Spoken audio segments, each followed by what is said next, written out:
evening, Madam Mayor. The meeting is now live and streaming.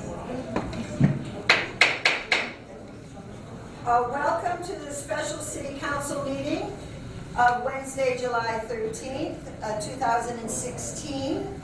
Mark, would you please do roll call? Councilmember Moberg.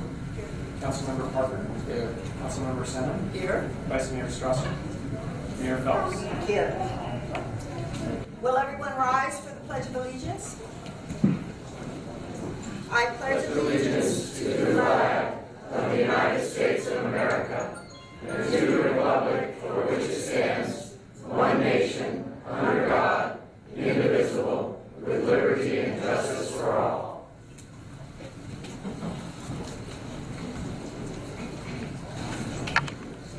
We are here tonight for one item, and public comments related to that item will be taken after it is introduced in a moment. If you would like to speak, please pick up a number in the back of the room from our staff. We will be taking speakers in chronological order originally, but we're really going to take you as you line up. For public comments related to items not on the agenda, we will take those comments after we discuss and vote on the resolution we have tonight. We have the authority to act on the resolution before us, not anything else.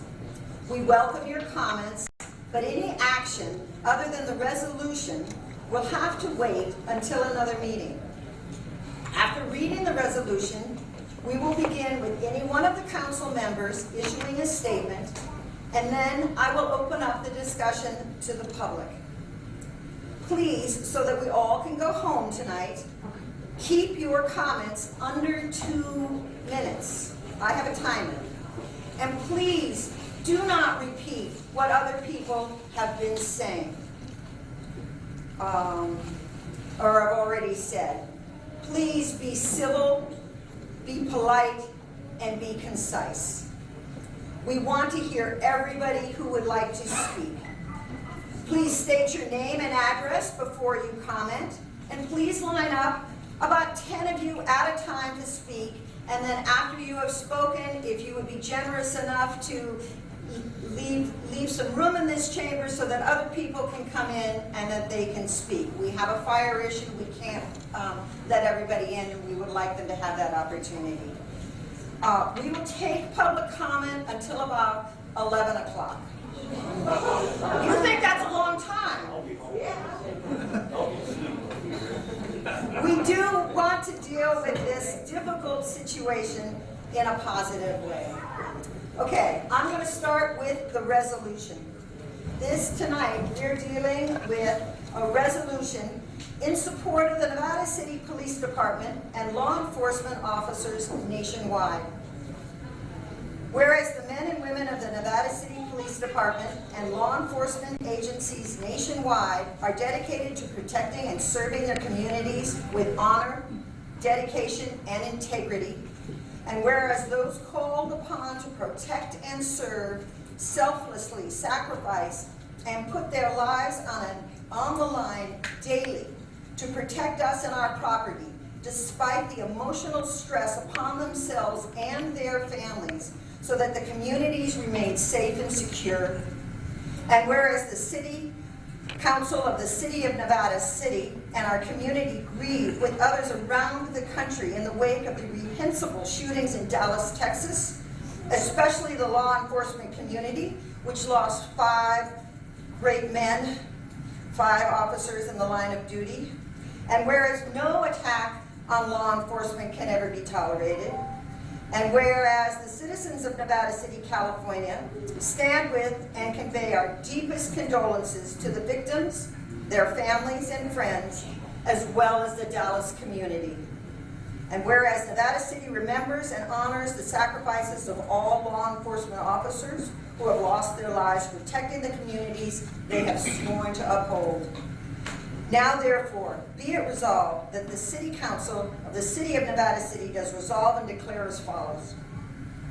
The City of Nevada City honors, supports, and stands united with the Nevada City Police Department and law enforcement officers nationwide who serve and protect our communities.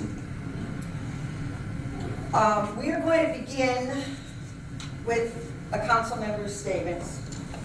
Who would like to start? Hello, my name is Renette Senham, and I'm the reason you're all here this evening. There's a saying I'm sure many of you are aware of called, the saying is that it's not about how badly you fall, but how well you get back up. And today, I feel that we are at a really significant crossroads for our community, one that's been building for quite some time. And I'm actually relieved to see all of you here today, no matter what side you're on. Because I know you're here because you care. And I know you're here because you've been hurt and you've been angered. And the first thing I want to do, and I know people do not think I'm sincere, but I am. The first thing I want to do is apologize. I want to apologize to our police officers in Nevada City. I want to apologize to the law enforcement in the regional area and nationally. We never meant to cause such anguish, such angst. I also want to apologize to the mothers of the law, the police officers, and I want to apologize to the spouses of the police officers and their children, because I know every single day when they leave, you hope you will see them again later that day. I understand that. I know there's a lot of animosity, a lot of suspicion, a lot of anger, a lot of misunderstanding, and this has taken a life of its own. As you can well imagine, never did I intend this. But we're here. And for those of you who do not know me, I never lose an opportunity. Because I believe the people in this room have the ability to turn this around. And I think it would be a great shame for us not to come out of this with some resolve to change our world around us.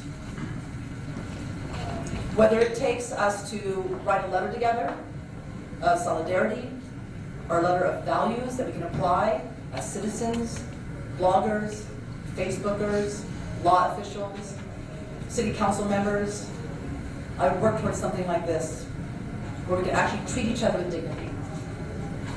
I apologize for anyone that I've not treated with dignity, and I'd like to change that. Because right now, the rhetoric that I'm seeing in our nation is, quite frankly, absolutely scary. It's scary. I've been hearing that from people. It's scary. They don't want this. We want a better world. For the last 8 years, I've been very vocal about the things that I see in this world that I do not like. I put it on Facebook. Out of those 8 years, 4 of them I spent on the city council, and during that time, whenever the police officers came to me, came to the council for funding or a pilot project, I would approve this and support this. The 4 years I was off the council, I was heavily involved with the local police as well. Whether it's homeless camp cleaning, citywide cleaning, working with the homeless. This has always been very important to me. The next 4 years will be the same. There's another saying, you can't control the winds, but you can adjust your sails. I think we all got hit by an unexpected wind. I know I did. And I know it's really important that all of us adjust our sails. And I have to tell you, I'm the first one to adjust mine. If there's one thing that I wish that we can change from this, as we walk out this door, we're headed in a different direction than we came in. For those of you who do not know me, and there's many faces I'm looking at that I've never seen before, I'm happy to prove myself in my actions, not just my words. So once again, I apologize profusely, and I really do believe and hope this is the beginning to a better way for all of us. Thank you.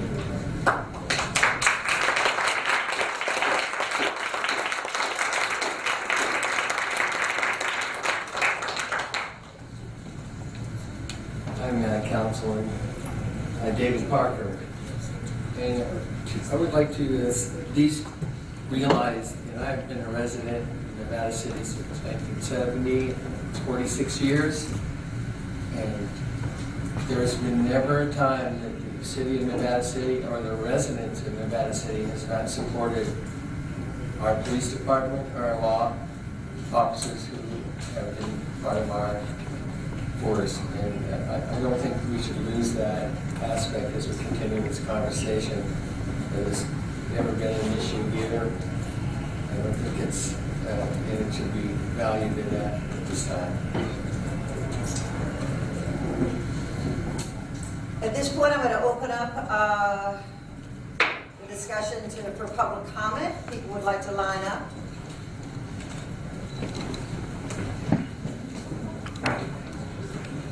Remember to please state your name and address before you talk. Hi, my name is Lindsay Betts. I live in PO Box 696, Penn Valley. So I want to start with, there's some statistics here. In 2012, according to the CDC, 386 whites and 140 black people were killed by police in 2012.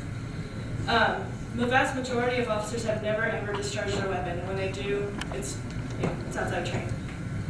So the New York Police Department also had some stats. Out of 8.2 million people and 35,000 uniformed officers with 23 million interactions, there were 19 subjects injured and 9 people killed by police gunfire. That's extremely low.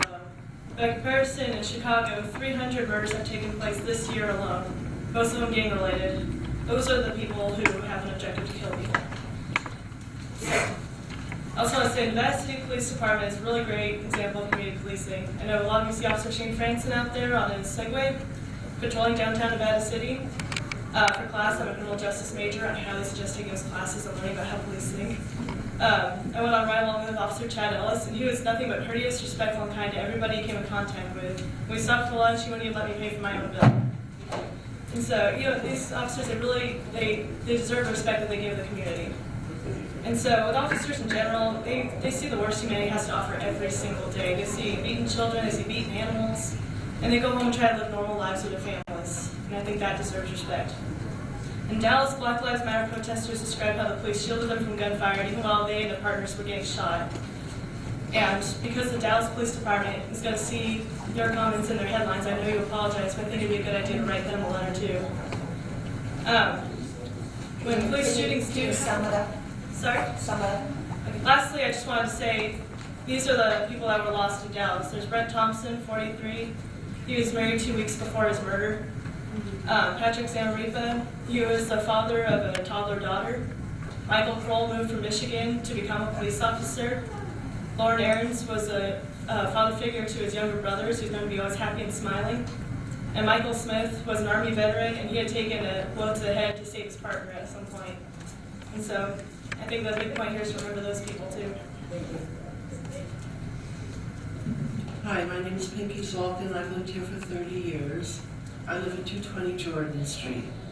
I'm not a close friend of Vernette's, but I can tell you I was just deeply moved.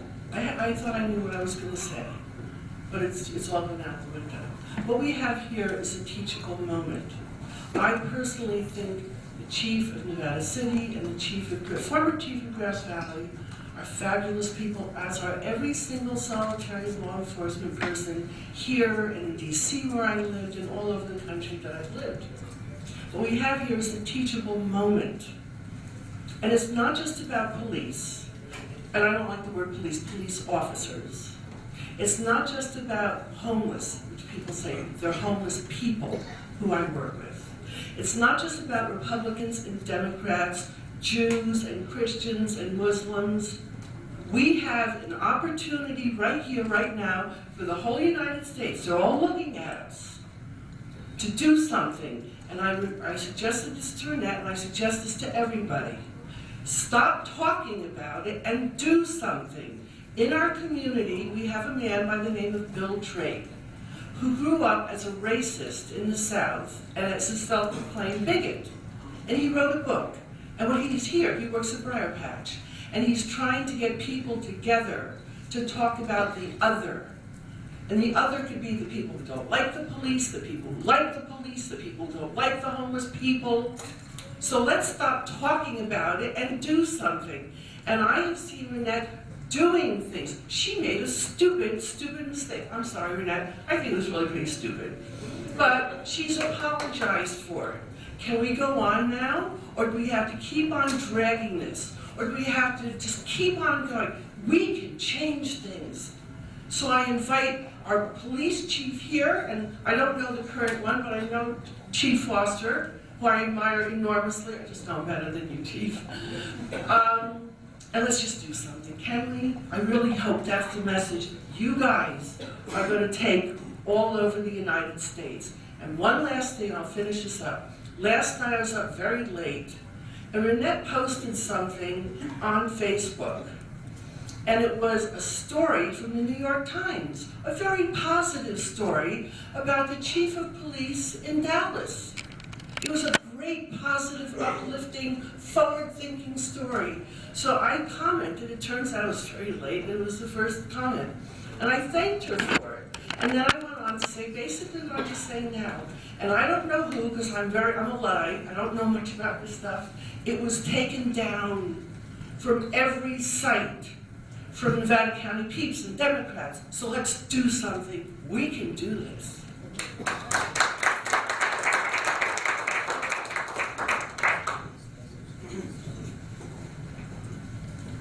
Good evening. My name is William Buck, Chief Warrant Officer 2, retired U.S. Army. I stand here on behalf not only myself, but the Veterans of Foreign Wars Post here in Nevada City and its many members. The other day, Councilwoman Renette Senum wrote, "This was completely incited by America's police force. They have obviously been given directives to go out there and kill." These words, maybe a knee-jerk reaction, were posted on a public forum.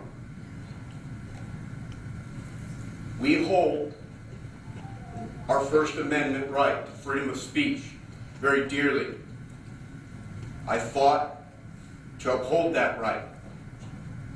But, Ms. Renette, we must hold certain people, certain professions to a higher standard. And there must be consequences when they say something in such a manner. 5 officers were killed. 2 of them had multiple combat tours and had survived. They were killed defending people protesting them. Your broad brush, as you so put it. It has given our community a black eye.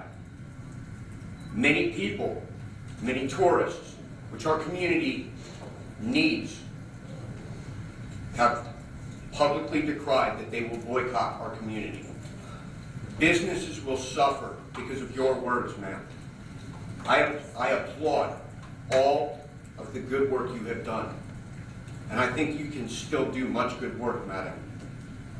Unfortunately, you can no longer do it while sitting on that council seat. I implore you to do the right thing, madam. Resign gracefully.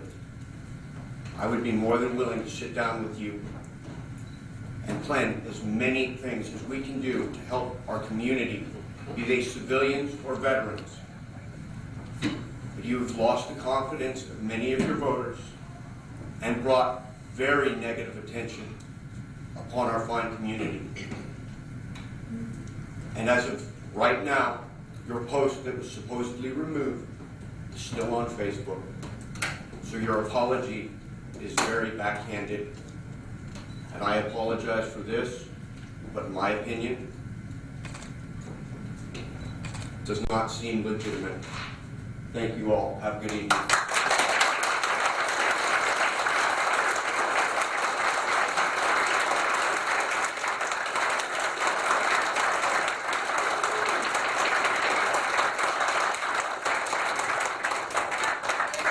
In an effort to speed things along, let's not clap and boo. I appreciate a lot of people reinforcing what he said, but try and keep it short, please. Thank you. Tim Ewing, I'm the president of the Nevada City Police Officers Association. I'm not very good at public speaking, as everyone knows this. I'm here tonight in an official capacity as a representative of the police officers in the Nevada City Police Officers Association. I'm also here as a supporter of America's Police Forces. First one, I want to acknowledge to the City Council's resolution tonight. We as police officers, we truly appreciate that. And although it's not here on my thing, I do want to say I do also appreciate Renette's sincere apology tonight. My stance and the stance of the Nevada City POA is well noted by now. It's been in multiple media outlets. Everybody knows how we feel. I'm going to use this time instead to read just a few things that all of you should already be well aware of. There are 18 tenets or rules, if you will, in the Code of Conduct for the City Council. Number 3 is conduct of members. Professional and personal conduct of members must be above reproach and even avoid the appearance of impropriety. Members shall refrain from abusive conduct, personal charges or verbal attacks upon the character or motive of other members of the council, planning commission, the staff, or the public. Number 13, advocacy. Members shall, you don't say may, they shall represent the official policies or positions of the city council or planning commission to the best of their ability when designated as delegates for their purpose. When presenting their individual opinions and positions, members shall explicitly state they do not represent their body or the city of Nevada City, nor will they allow the inference that they do.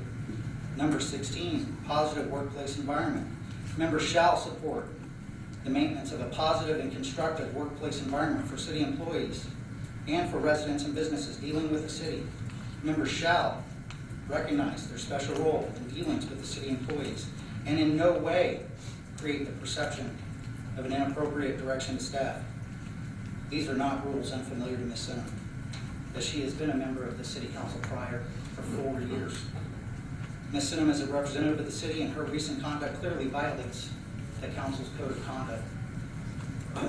This is not a free speech issue. As a representative of the city, there are expectations and rules as to the appropriate conduct of the council and its members. Having that in mind, there's one additional section of the code of conduct I want to bring to your attention. The second paragraph of section 18, compliance and enforcement. The city council may impose sanctions on members whose conduct does not comply with the city's ethical standards, such as reprimand, formal censure, loss of seniority or committee assignments, or budget restrictions. I ask the City Council to take action as prescribed in Section 18, whether that be a censure or a vote of no confidence of your own. Due to Councilmember Strausser's inability to attend tonight's meeting, I would request that discussion for this action be agendized for the next scheduled meeting of the Council. I again want to express our true and deep appreciation for the resolution and support from the Council, and I hope this is not taken the wrong way, but the conduct that we have seen has left the equivalent of a large open wound, and this is the smallest of Band-Aids. Action must be taken. The nation is watching. Inaction on the part of the City Council will make any statement of support moot and be seen as an unspoken endorsement of the divisive and incendiary comments of Ms. Sinema. Thank you.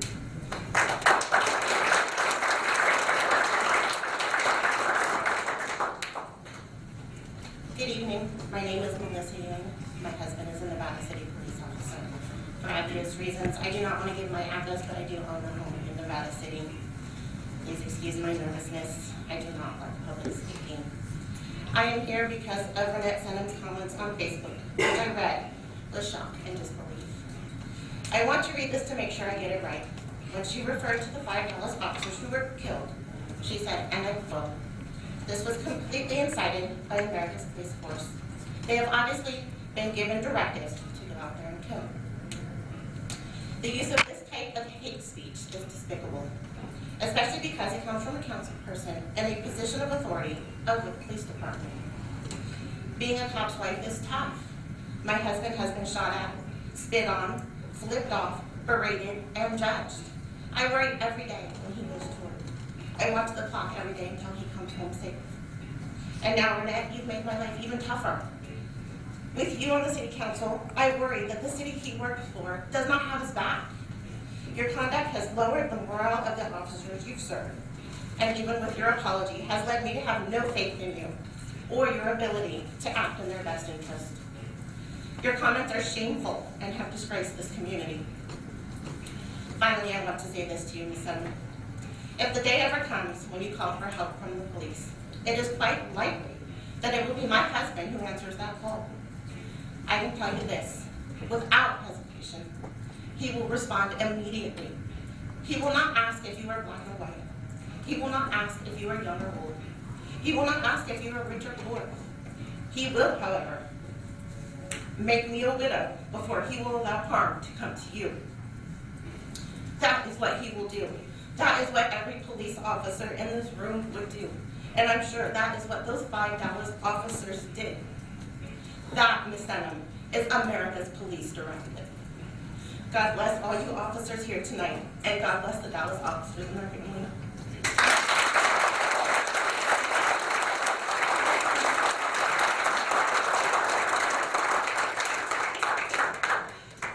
My name is Joey Jordan. I live in Rough and Ready.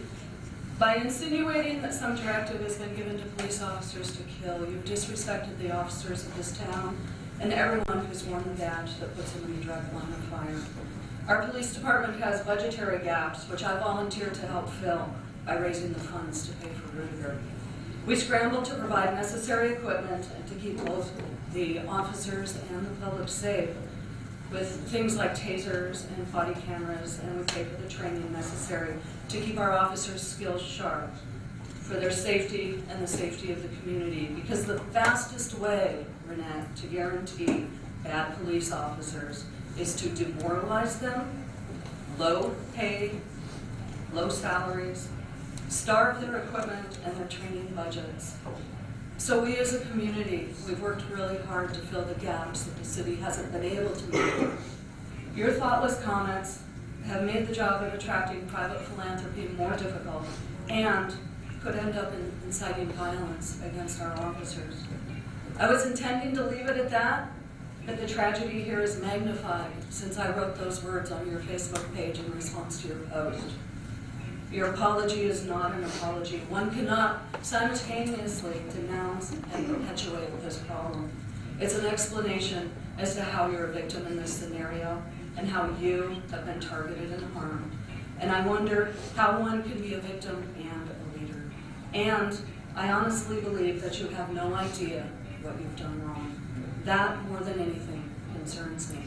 And it concerns me that so many people are ready to jump to your defense. I too got the email today asking me to be here to come to your defense.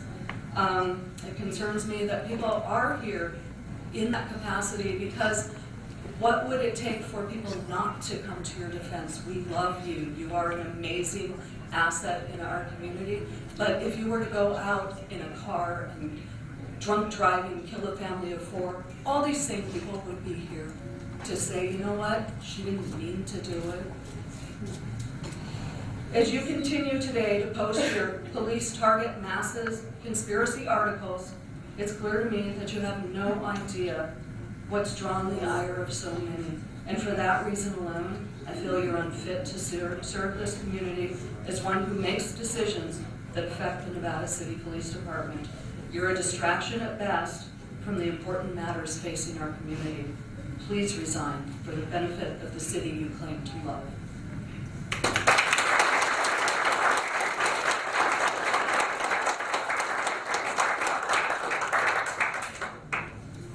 My name is Frank Monkey, retired police officer, San Francisco. Our chief of police here trained in my unit when he first came into business. Excellent police officer his whole career. Can't ask for anything better. However, I'm going to retract into my career 30 years.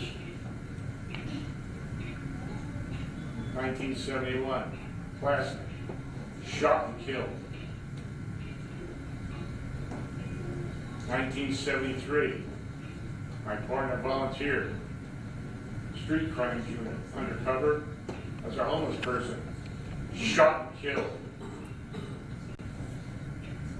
1971, Sergeant John Young. Assault. Black Panther Party. Shot and killed. This is what we do.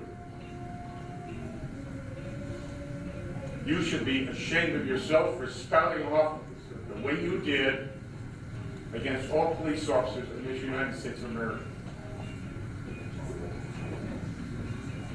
That's all I have to say.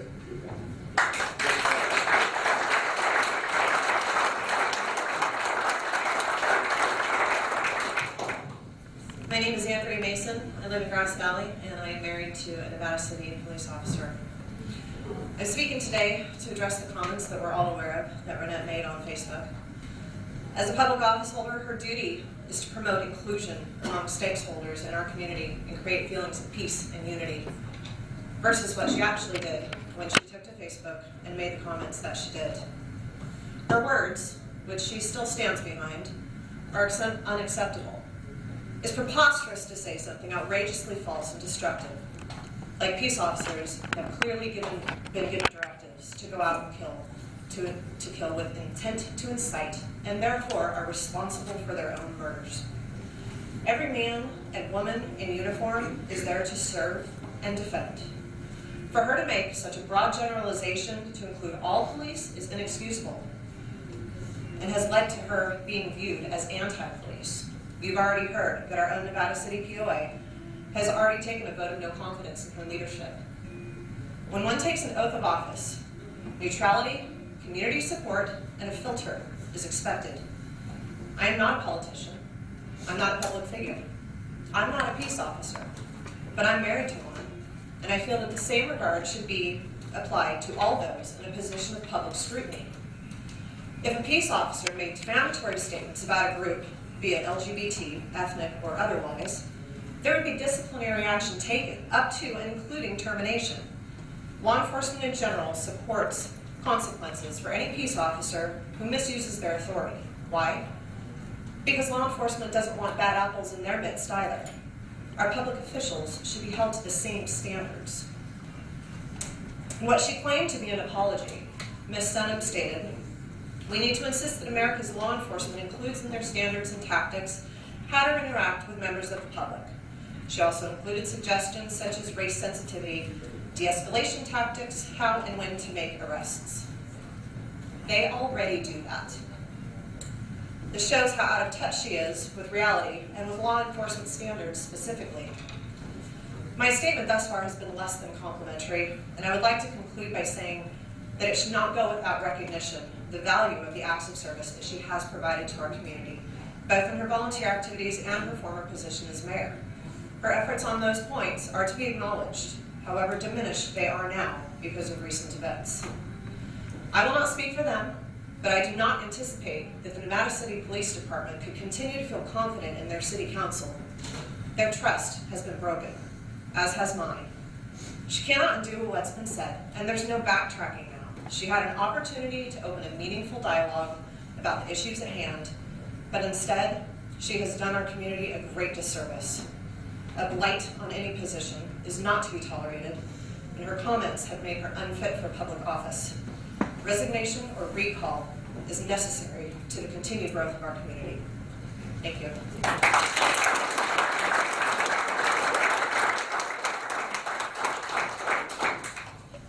Hello, my name is Kelly, and I live in Nevada City, city limits. Today I want to speak regarding the statements that were made on Facebook by Renette Sunham pertaining to law enforcement, where she stated that they have obviously been given a directive to kill, to go out there and kill. And I was thinking about what I was going to say today. All I could think about was how people do not understand what law enforcement goes through on a daily basis. Since most people do not fully understand this, it's hard for them to fathom all the blanketed comments she made were so hurtful. I feel with statements you made, you've alienated the very people you're supposed to support and care for.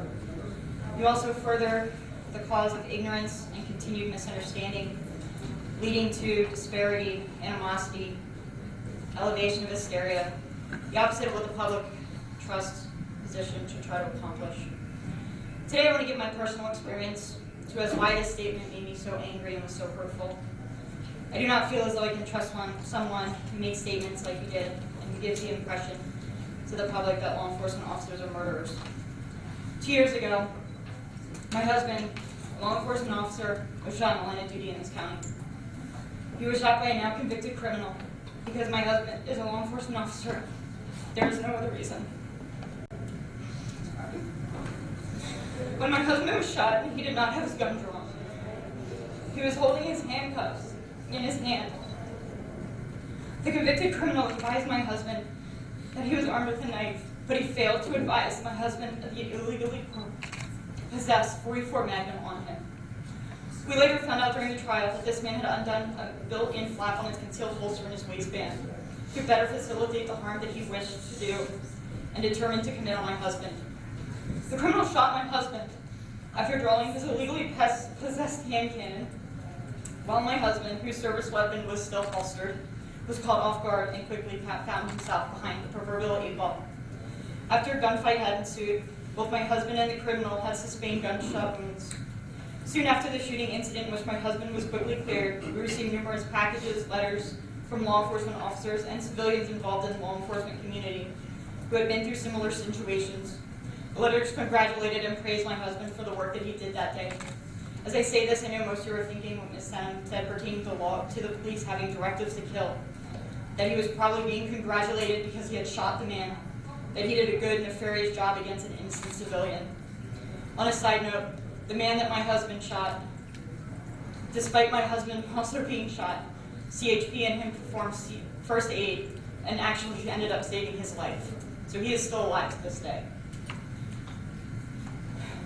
But this is where you're wrong. This is where society fails to think that the day an officer should draw his weapon to use it on a human being is possibly the worst day that of this officer's life or their career.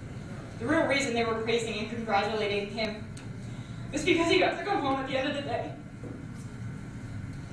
He was able to come home and have his wife. Being a law enforcement officer is a very thankless job. And I hope that any of these officers, that they don't get the call that I got. That was the worst call of my life. But he got to come home. There are people in Dallas that didn't get to go home. All I have to say.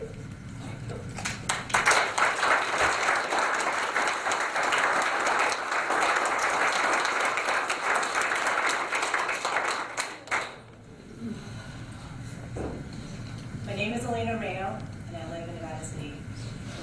And I want to acknowledge the deep hurt and fear and anger I feel in this room at the moment. I feel grateful for everyone who's come forward and shared their stories that I have not heard before. About being a police officer or related to one, and I myself have had wonderful experiences with our local law enforcement. I've always felt very safe and protected. I'm grateful to them for the wonderful work they do. And I'm not here to take sides. I'm here to implore that we can find a way to come together, because this is symptomatic of a much deeper wound that is existing in our culture now. Everywhere we look, there's violence and fear and anger. And I implore us in this small town where we know our neighbors and we know each other, can we come together across the fence? Though we may disagree, can we reach across and grasp each other's hands and say, I hear your story and I can feel your pain. Please, is there some way we can come to a deeper understanding of what's really beneath all of this? For Renette, you're a woman I've always admired, and I believe that you are sincere in your heart. I truly believe that you would like to change whatever you can do in the transformational capacities that you have as a public figure and as an individual. I implore everyone here and everyone that is listening, please can we come to the table together? Can we sit down? Can we discuss these things in a way that's not divisive, that's not pitting one person against a group of people against each other? Thank you.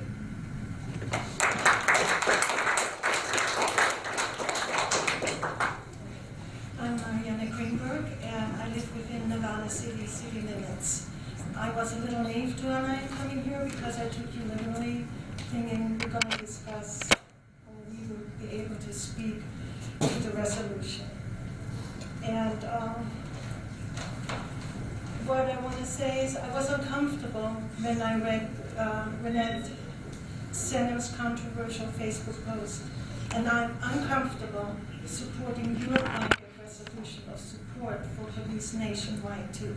I have no trouble supporting our local police, but to make a global statement would be doing the same thing that Renette did. Because you see how we judge that statement? And just doing the same thing on the other side doesn't balance that. We have to do better. We have to be better. And we should not be afraid to be critical at times. I'm going to say, if we weren't living in such a white community as we are, this probably wouldn't be on the table, this resolution. It shows us as insensitive to black communities around this nation that are suffering and raising issues about institutional racism that did not vanish with the civil rights movement. It is still active in police departments around the country. I'm not saying I have special information about it, I'm saying it exists. And not just black communities raising its issues. There are Latinos, Native Americans, Asians, Muslim women, the homeless, the poor, queers, etc. They're ripping the blanket of our status quo right now. And I will not stand with officers who use more force with our citizens of color than they do with white folks.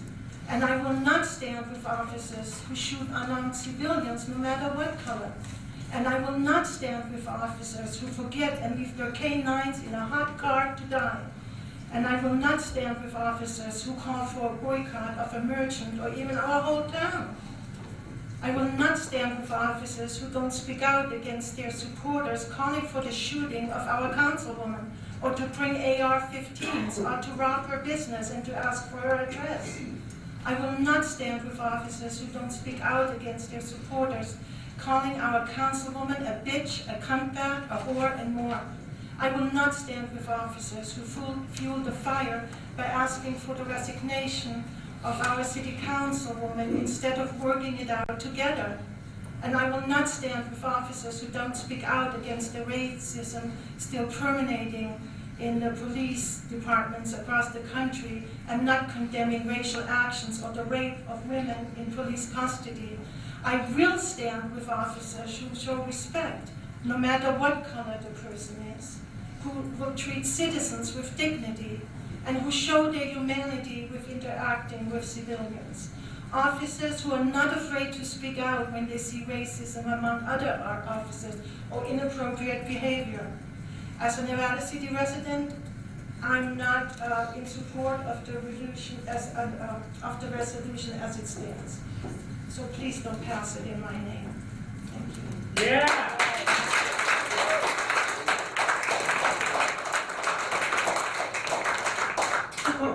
Hi, Kurt Brown, South Pine Street. I'd just like to say first to Renette, hey, thanks for getting us all together here tonight. You know, the marvelous thing about the internet is it allows us to see idiotic, insane, stupid, ridiculous comments from all sides of the equation. And this is really something that is disturbing. But recently, because of the tragedy, we've had two really sterling examples, I think, of behavior. Most of us have a foot more either on the law enforcement side or the racial inequality side, the injustice side, but we don't really see the whole picture. But this week we had examples from two people that I think are pretty impressive. One was Chief Brown of the Dallas Police Force. This guy had his son kill police officers, and police officers killed his son. And he's chief of the force, and what he's doing is apparently, to all reports, making an incredible difference in the Dallas police force. This is an amazing example. The other is President Obama.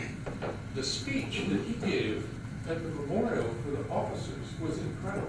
And I think that if you haven't seen that, please go read it, because that, I think, is over the long run, it'll be as significant as Lincoln's Gettysburg Address. And here's a guy who has a background where he has both the sensitivity for racial issues and the responsibility in the job of doing something about it. Now, this is, during his speech, he said, the biggest problem that we have is when we don't admit that there are two sides to this. And when we say to people, I deny that you have any case that has any validity in this thing. And so he looked around the room and he said, America has a racial problem. He said, you know that. And he said, we asked our police to do an incredibly difficult, almost impossible job. Why? Because we asked them to do it. And it's scary, and they could get killed. You know that. He said, if you can't talk honestly about these problems, we're never going to get anywhere. So his message was, we got to start talking about the problem in a calm, orderly, rational way where you admit there are two sides to the equation. So, Renette, I hope your apology is sincere. I hope you change some of the tone of some of the things that you say. What I'm looking forward to is taking your passion and experience and coupling it with Chief Foley and the Nevada City Police Department, and let's continue to make this one of the greatest places that there is. Thank you.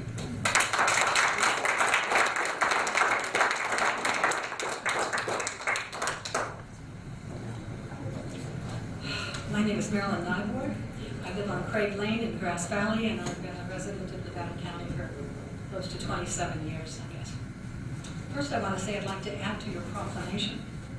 I would love to see citizens in this county, whenever there's an opportunity to approach a policeman, a law enforcement person, to personally say thank you, because that's how I'm feeling in my heart for sure. I mean, not for a long time, it's okay, we'll keep you peeved, you can go back to work, but it would be nice if we could do that.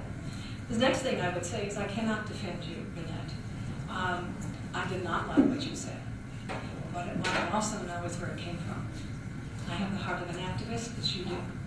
And as activists, sometimes we get overly passionate and excited and immediately respond to something instead of stepping back and taking a moment or two.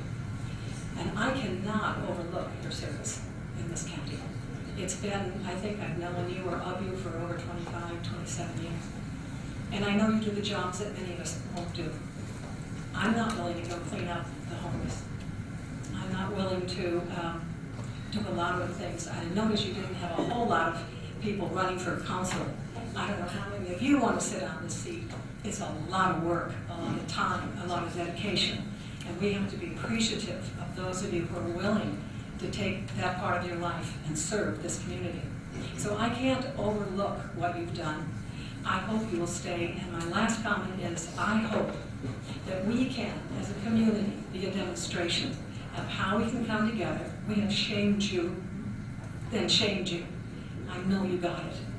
And I hope we can come together now as a community and say, how can we get past this? And then how can we work together?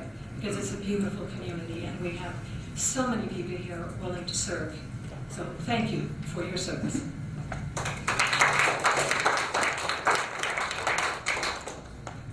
Gary Stollery, Brigadier Books, doing business as Toad Hall Bookshop on the way to Number Pine Street, Nevada City. I had quite a long time, not long, but written out. Of course, a lot of it's been covered. But I think in light of everything, I think the police, worldwide, it's the toughest job there is. Absolutely toughest. And I think that they have to know 1,000% that somebody's got their back.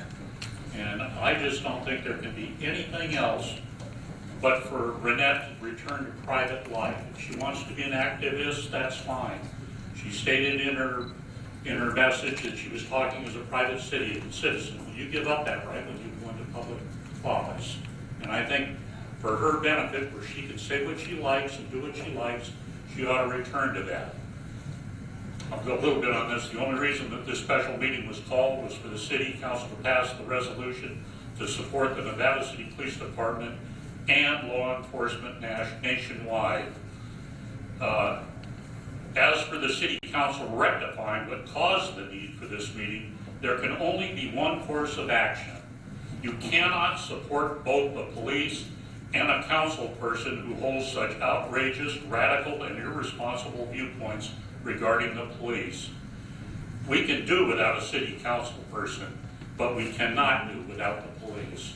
Thank you.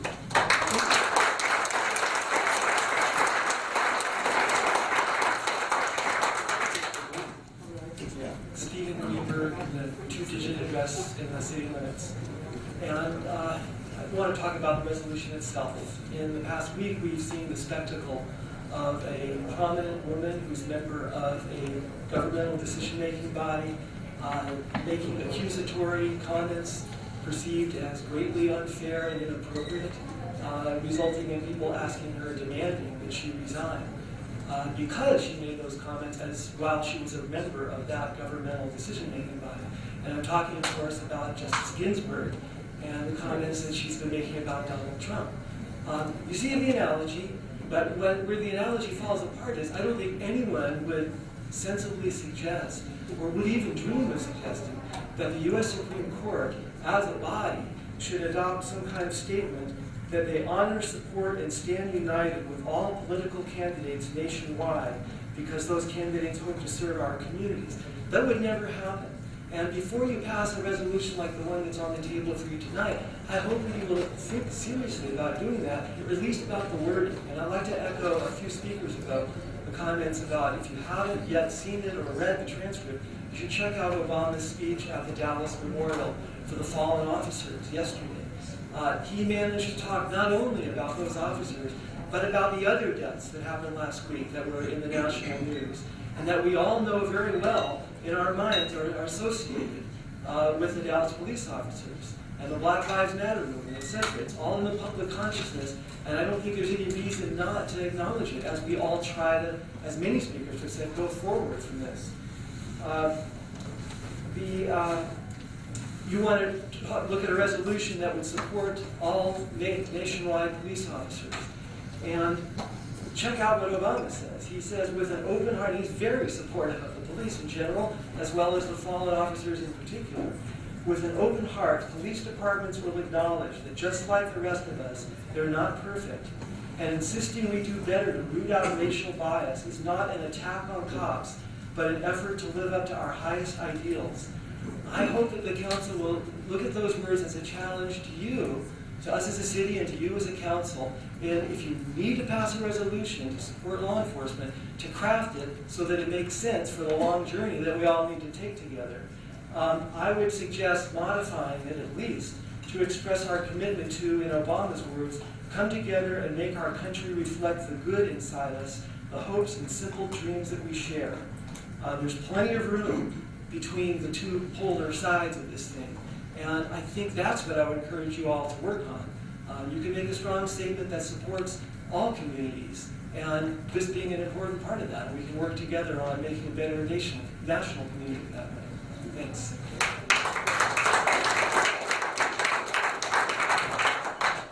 My name's Leonard Leon. I'm a resident citizen of Nevada City, and certainly want to acknowledge that none of us are perfect. Certainly no police force as a whole is perfect. There are always some bad apples, if you wish. The same is true with council members, but we have good overall. The comments over the last week weren't thoroughly thought out, I believe, and I don't think there was any error in terms of sending out a message of what Ms. Sina was trying to express. But the attitude was erroneous, I believe, not based on fact. The attitude was divisive, and I think that this whole country needs to not come from the perspective of divisiveness, that needs to work on the problem. And I urge council to pass the resolution, and I do not believe that Mrs. Sina can effectively be a member of the council. Thank you.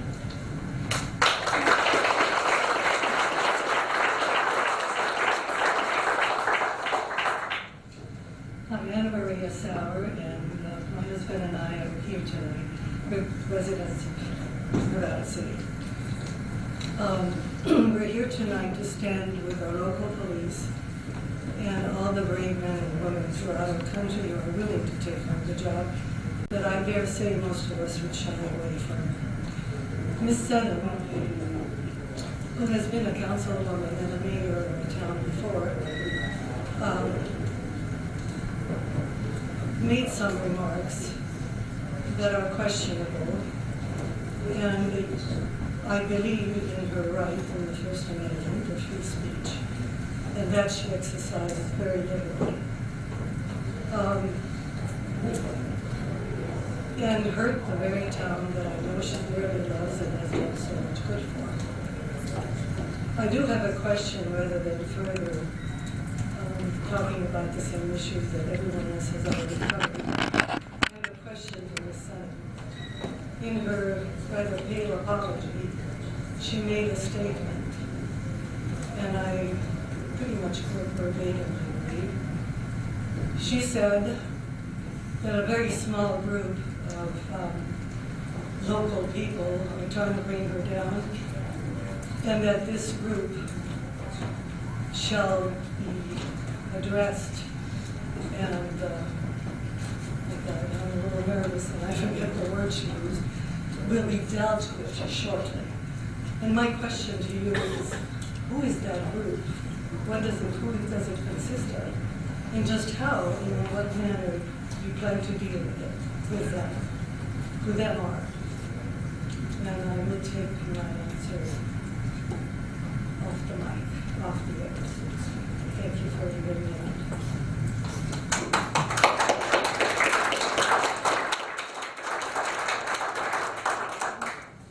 My name is Roger Savage, and I live on Nevada Street in Nevada City, and I'm a registered voter in this town.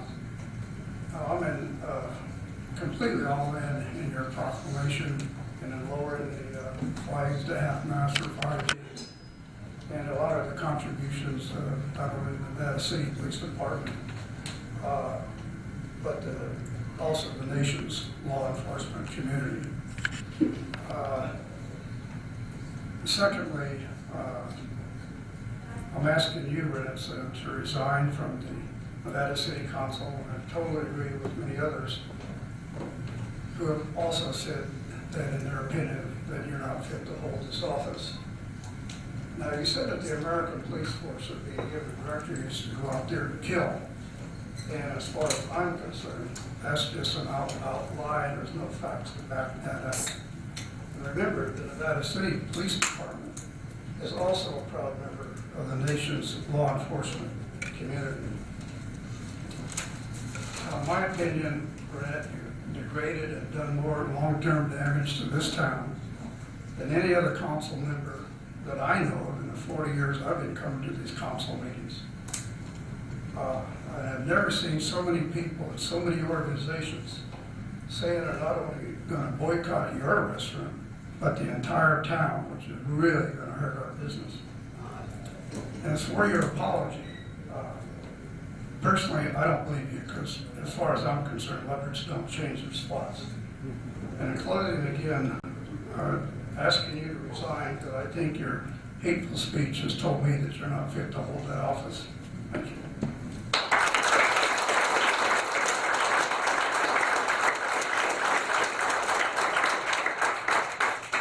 Sage. I live in downtown Nevada City. The ordinance to pass the support for the police, that's what I'm here to talk about.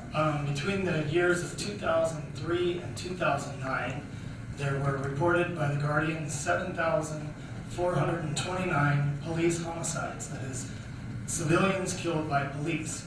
Whether they were justified or unjustified, that's just the number. I'm not opposed to a police force, but I believe that Renetta's comments on Facebook bring up an issue that hits all of us really hard. There is an issue that does need to be talked about, and you can critique it and be critical of these numbers and the actions of police force without not supporting them, or however that works out.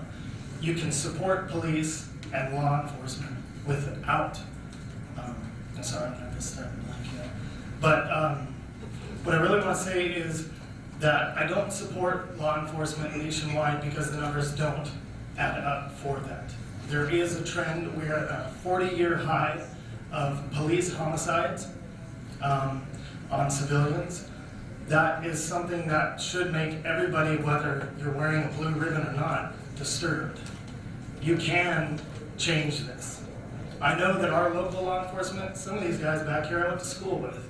I can't say anything about your post, the police president, whatever this guy was, he brought up the rules of conduct for the city council. I can't comment on that. But I can comment that there is a problem that you did touch on that does need to be talked about, and in a very loud way for everybody to have equal discussion, not be surrounded by ribbons and bullied into pretty much the same fight that the people that were protesting and fighting for. It's a shame that the officers got shot. It really is. I'm not making any light of that by any means. But you have to understand that they were shot in retaliation for some vets' crazy thinking that it was justified. It doesn't make it right or wrong for me to say that, but there is something that needs to be talked about here. And that's all I have to say.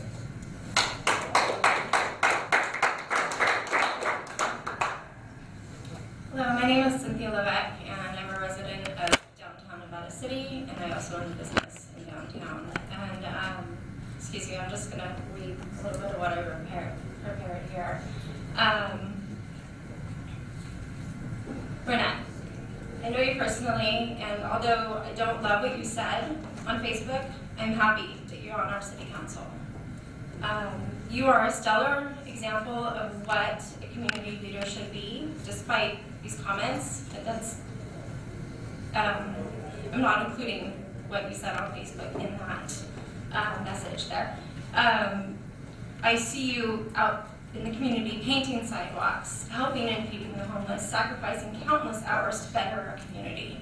If everybody in this room just did 1/10 of what you did for the community, we would be such a better place. Such a better place. And I have no doubt that the police officers sacrifice as well. I know that. Hearing the families talk tonight, it's really touching. And I know that your comment could be very upsetting for these wives who see their husbands go off to work and they worry. I understand that, and I think that that's something that we really need to acknowledge too, that it's not just the officers who are sacrificing, it's their families. However, we also need to acknowledge that there are some officers who are going out and wrongly shooting and killing innocent civilians around our country. This is not okay. We need to fix this. Like I said before, I know Renette personally, and I can tell you that she is sincerely sorry for what she said. We spoke earlier today, and I can see it on your face. You are sincerely sorry, and we want to move past this. As you said in your opening statement, we need to come together as a community, and I can tell that you're sincere in that. You live and breathe that message daily about bringing the community together. And those who don't know you, they only know you through this Facebook post. And that is not an accurate representation of who you are, either as a person or as a community leader. These people are only knowing you through that post, and that's a disservice to everyone. I can say that you're the type of person that we need on our city council. Somebody who really is in touch with the community, who cares and is out there doing the job. You do it with your blood, sweat, and tears. And I also have to say that we need to respect and honor the many innocent civilians who have fallen at the hands of the police. While we sat in this room and waited for this meeting to begin, I witnessed a retired police chief make a very racist comment about a local reporter who happens to be a minority. This is not okay. This is something that we need to fix in our community now. This type of behavior from our police force should not be tolerated in any way. And witnessing that tonight, as we're all here, it's really upsetting to me. That's all I have to say. Thank you.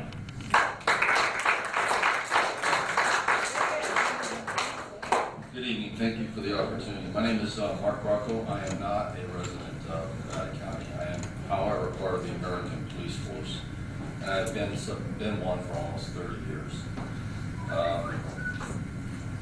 Over that 30 years, I've never fired my weapon at anybody, or shot anybody, or harmed anybody in that type of manner. And I'm struck by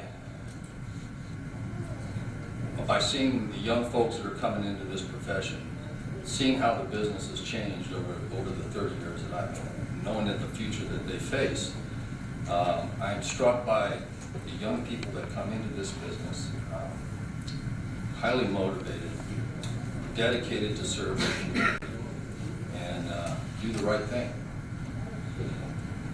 And when I read Councilwoman's statements about this was completely incited by America's police force, they obviously have been given directives to go out there and kill.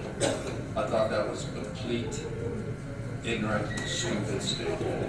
And I do not forgive it as a police officer. I do not forgive it. And I stand in support of these officers here that are asking for you to resign. I have some other things in here I'd like to say. Madam Councilman, you are sitting on the hot seat now and you're having to answer for your ignorant, despicable remarks. It's not a matter of whether or not you say you support law enforcement now. The words you wrote speak volumes. It's politicians like you and remarks such as these that cause harm and incite the very violence that you say you so adamantly despise. At a time when elected officials should be working to bring people together, words have consequences, and you should not be allowed to escape a simple apology. Your statement was ignorant and offensive, not only about law enforcement as a whole, but definitely demeaning and offensive to the very officers that serve and protect you, Renee, and your community. If I had one wish, I would like to see elected officials, that's all elected officials, all the way up to our president, be held to the same standards that law enforcement officers are held. When they screw up, they're held accountable. You need to be held accountable. You do not deserve the position you hold, and as a law enforcement officer, I do not accept your apology. You have embarrassed yourself and the people you represent. You have demeaned a noble profession and a group of professionals that so very much serve to protect their communities. I do not accept your apology, and you should do the right thing and resign. Thank you.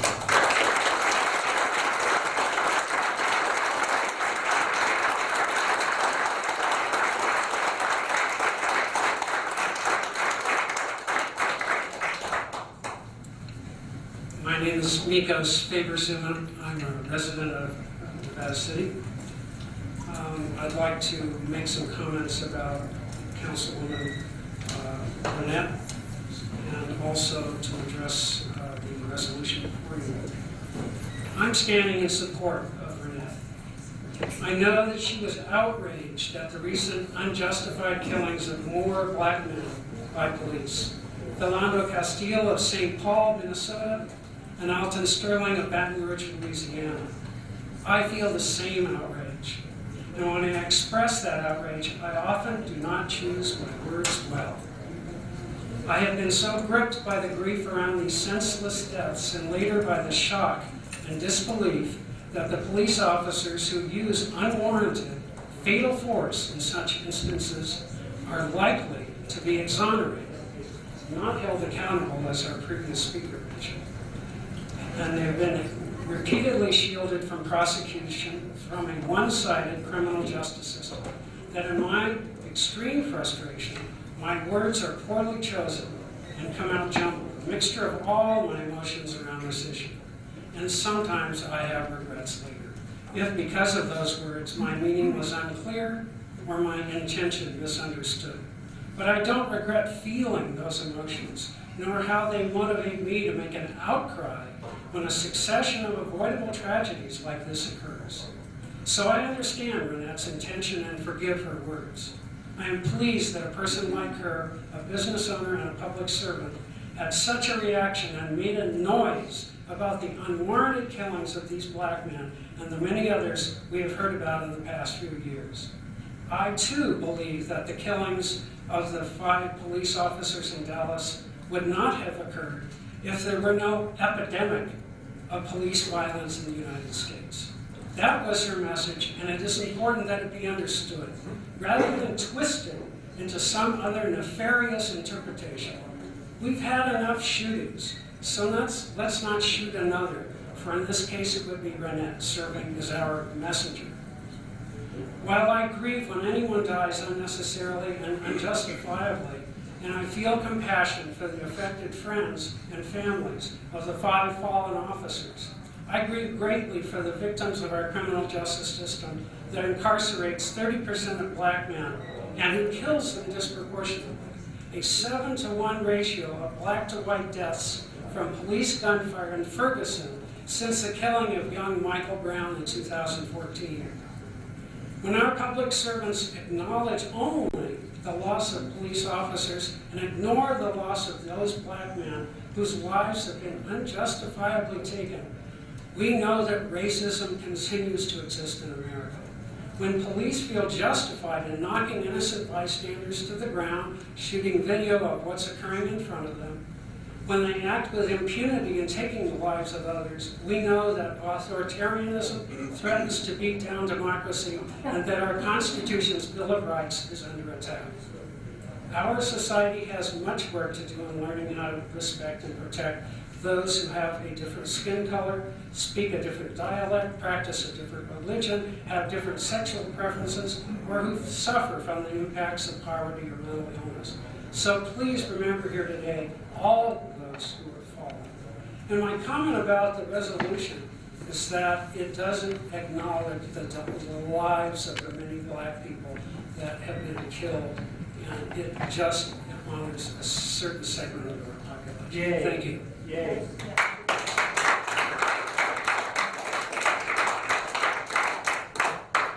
Hello, my name is Mary Jean Helsley. I'm a resident in Nevada County and a registered voter. And I'm here in support of Armin and Blue, and I'm asking for your resignation.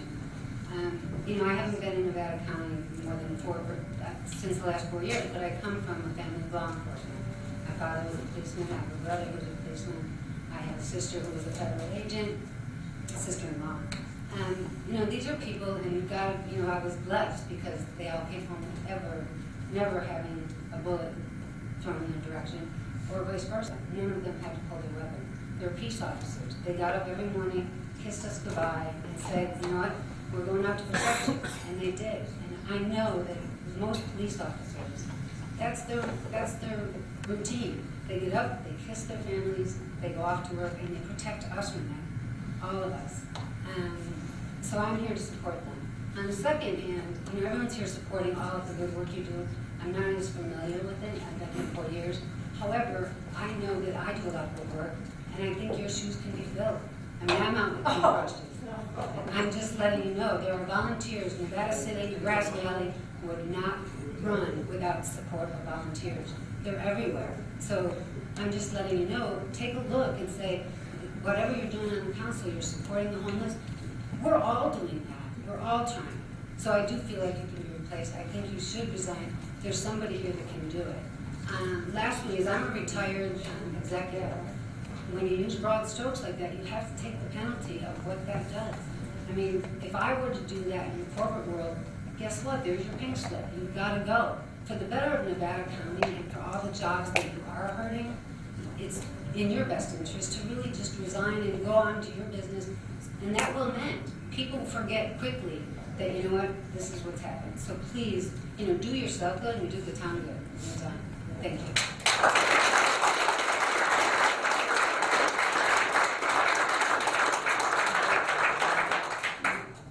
Hi, my name is Patricia Smith, and I live in Grass Valley. And I'd like to take exception with the speaker that said you can't support both the police and Renette, because I'm here to do just that.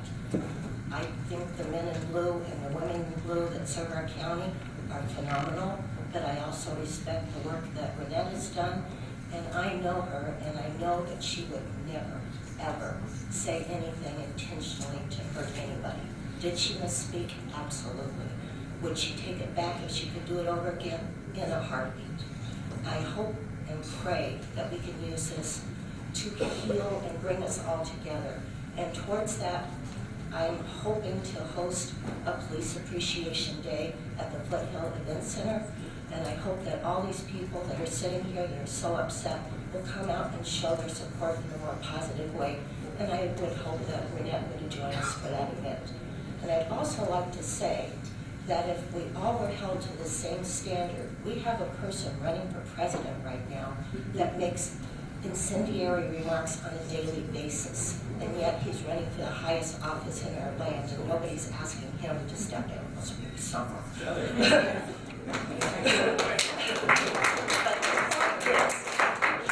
If we can't forgive each other when we make mistakes, we're in just a world of hurt, because we all do. I know that Renette is a passionate advocate, as am I, and if every single thing I ever said was blown up like what Renette said, I'd be run out of town too, as I imagine a lot of people here would. So let's have a little compassion, let's try to heal the hurt and come together. Thank you.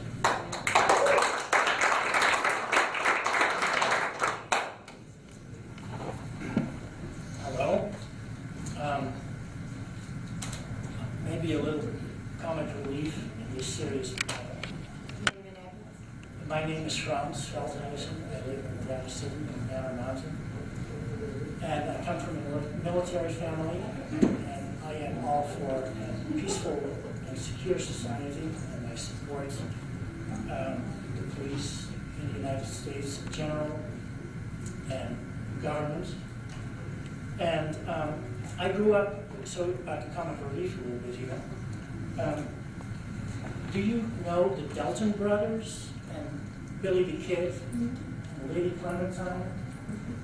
Well, when I was a kid, I grew up with a cartoon, and the main character was Lucky Luke. And he was the fastest shooter in the West. And he would take on the Dalton brothers and Billy the Kid and everybody. And there's a cartoon where you see 5 o'clock in the afternoon, he's standing in front of a wood fence, and he's shooting at his own shadow. And you see smoke coming from his gun. But in the shadow on the fence, the hand is still at the holster. The idea is he was shooting faster than his own shadow. That was Luke Luke. So now, I'm looking at police officers. You come to my car, you ask for my driver's license, and I say, yes, officer. And I go to my back pocket, and you have a gun in my face. Can you be faster than Lucky Luke, or can I be faster than Lucky Luke?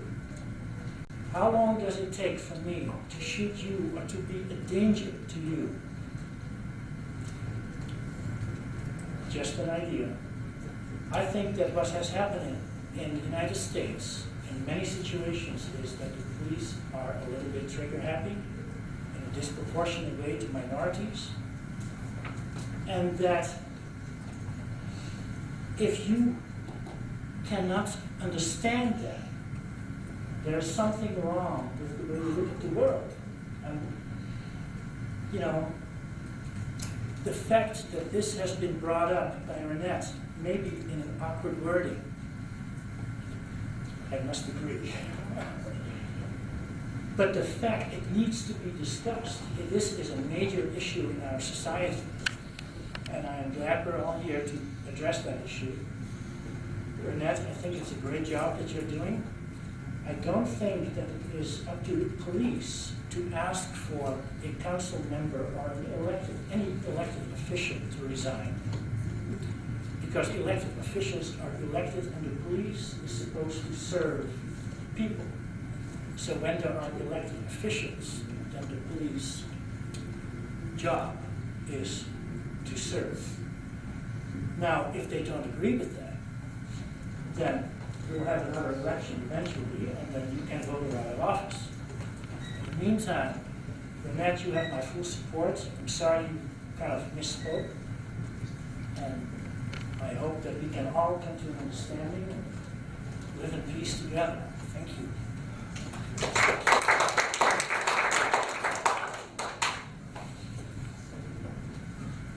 My name is Michael Taylor. I live in District 1.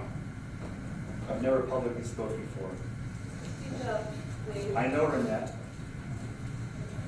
personally, as well as on Facebook and politically. I truly believe that Renette's apology for what she said was meant from her heart. I truly believe that she understands she misspoke. I respect Renette. I encourage Renette not to resign.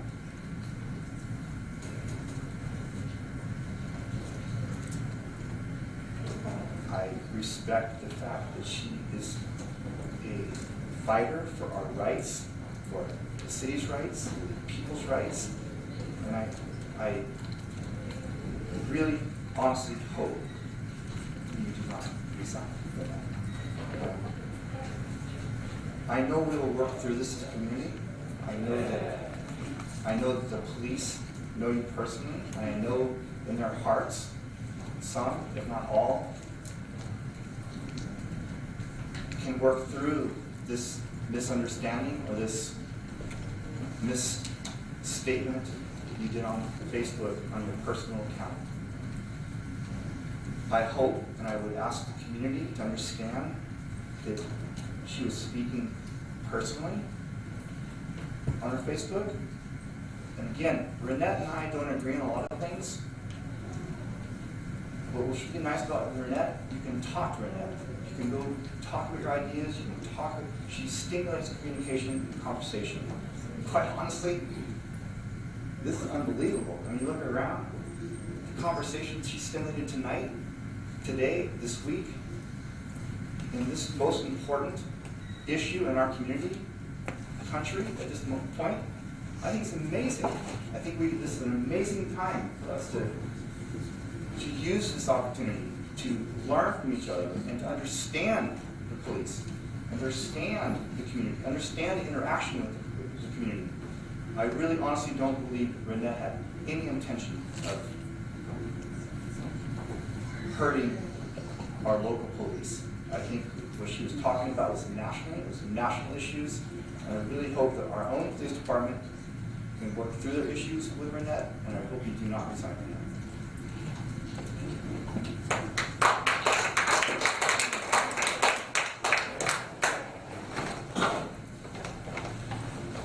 Good evening. My name is Norm Sauer. I reside in Nevada City on Broad Street. I didn't elect her, but I did vote for her. And I'm disappointed in that. I hate to tell you that, but I'm disappointed. 5 police officers were murdered in cold blood by a sniper in Dallas. And somehow or another, this prompted words from you accusing all American law enforcement of having an agenda of killing members of the public. And that they had the motive of creating mayhem.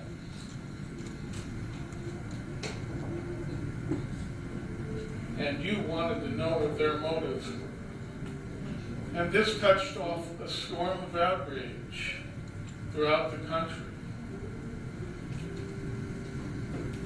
And I could say 90% of the public is looking at Nevada City now going, what kind of nuts are they growing up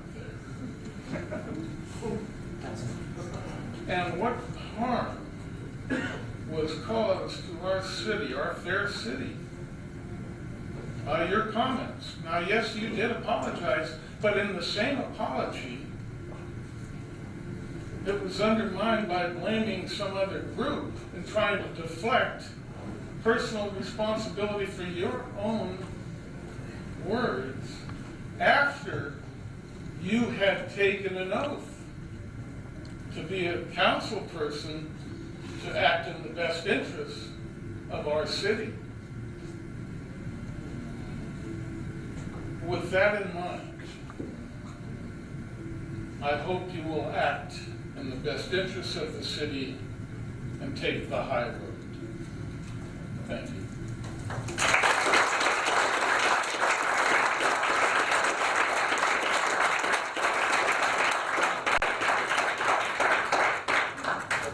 My name is Michael Melendez. I'm a resident of Nevada County.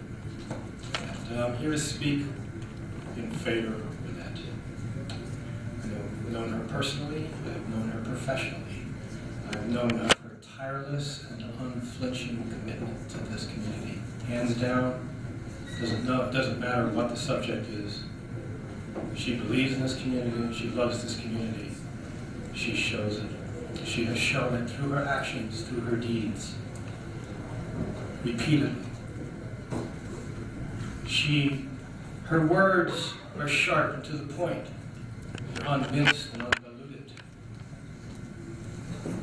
We need undiluted direction, undiluted words in order to tackle some of the incredibly immense, difficult problems that beset this country. Problems which stand in contrary to what this country is supposed to stand for. If Renette has to leave her post as councilwoman, if Renette is censured, then we're censuring an American ideal that fights against injustice, that meets conditions head on.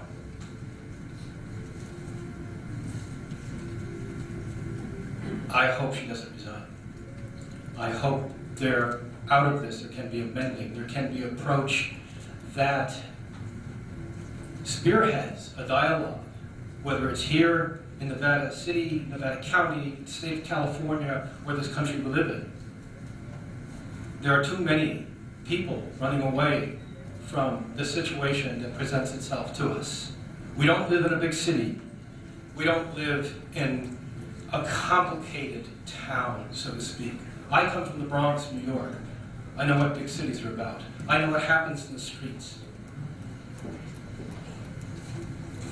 I vote for Renette, and I vote for a continued dialogue that presents itself to the challenges ahead of us. Thank you.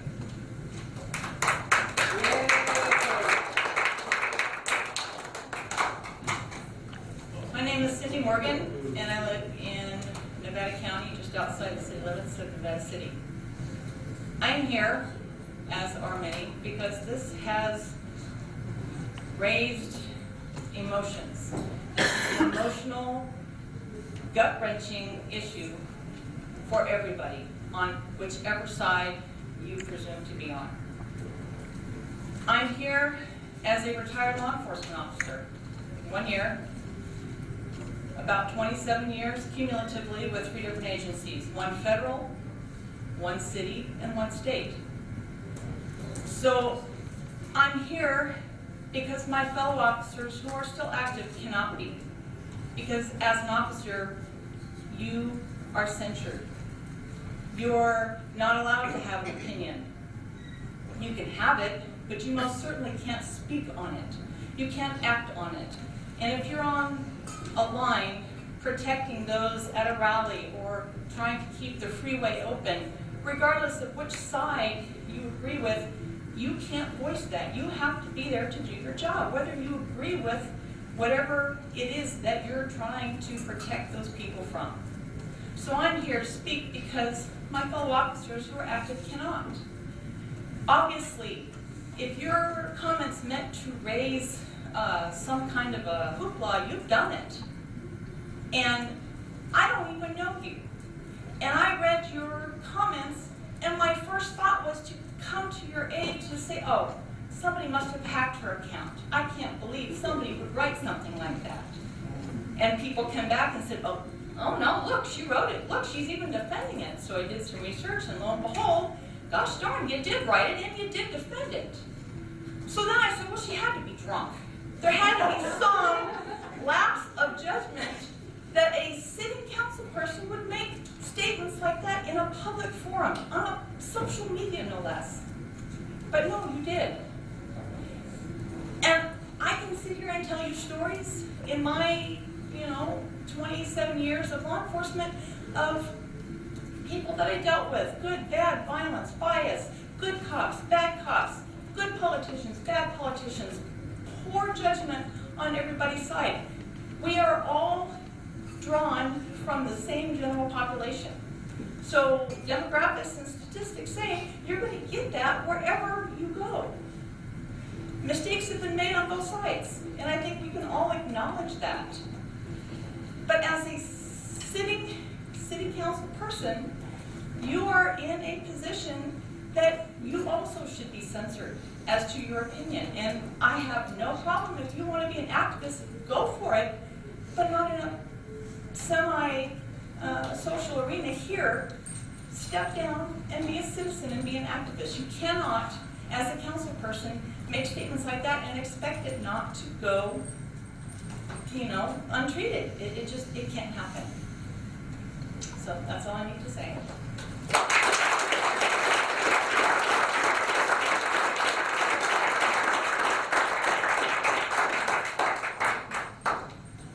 Hello, my name is Renee Bovian-Barrison. I'm a retired deputy sheriff and deputy probation officer from Sacramento County.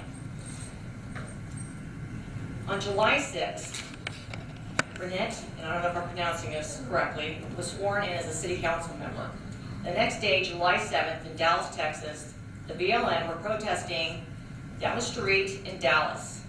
Michael Johnson, who apparently was given the route of the protest, tactically opened fire on Dallas and Dart officers, killing 5 officers, wounding 7, and 2 civilians. He told officers he was upset about recent police shootings, that he wanted to kill white people, especially white officers. This incident was horrifying and devastating to witness a fellow brother in blue fall dead upon the sidewalk. The next day, on July 8th, you, Renette Sinham, chose to write an inflammatory Facebook post stating officers were completely incited by American police force. They obviously been given directives to go out and kill. It's insane and it's meant to cause mayhem. Renette did not stop there. Your Facebook post, when confronted with blatant attack on officers, you further stated, "I don't support any kind of killing of anyone. What I am against is the corruption. What I expect from this kind of senseless action from our police force is more senseless killings. One killing does not justify another. I believe you made statements regarding the police without factual information or due process. You did not make an apology until your statements were brought to the attention of the public. It is, in my opinion, a person's first verbal or written statement is exactly where their sentiments lie. As a retired deputy who patrolled the incorporated area of Rancho Cordova, I was involved in many life-changing incidents that took place in seconds. As all officers do, I wore many hats. I enforced the laws, I made arrests, I was a sister or a counselor for a rape victim, or a mother holding a young toddler who was viciously sexually molested. Law enforcement officers are believed to be held to the higher standard. That same status should also be appropriate for someone in your position. The City Council is responsible for determining funds for the police department. I find it a direct conflict of interest due to your personal inflammatory, derogatory statements regarding officers. How can this community feel safe and depend on you and your decisions making processes with your blatant, hateful opinions towards officers? This quaint town I do have a direct connection with, a jewelry store helped design and create my wedding ring. However, there are many people that are now not only boycotting the restaurant, but boycotting Nevada City. Nevada City's businesses depend on tourism, which also directly impacts funding for first responder emergency services. I, Renee Bovian-Barrison, stand in solidarity with my brothers and sisters here in Nevada City and everywhere. I formally submit my request and respectfully ask that you step down and resign from the City Council based on the information I provided. Thank you.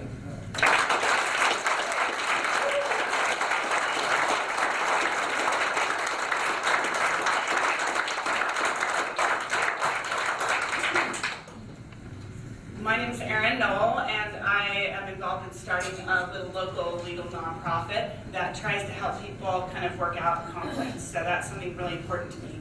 And in that role, I want to say that tonight I'm not here for or against anyone or anything. And so I'm highly aware that I'm probably not going to be, you probably aren't going to understand that. I think I've heard the audience listening for signs about whether this person's with you or against you. And vocally supporting only one side. And I think why I'm here is because that concerns me about our community. That I grew up here in Nevada County, and I see people, you know, Renette, who I grew up with, but also members of law enforcement and public services who I grew up with. And I found out about this conflict through Facebook, as probably many of you did, from two of my Facebook friends who I grew up with who were on opposite sides of the issue. And I think that what I want to say is that I think it's really important for this group of people to be highly aware about how we're getting our information and the way that we're relating to it.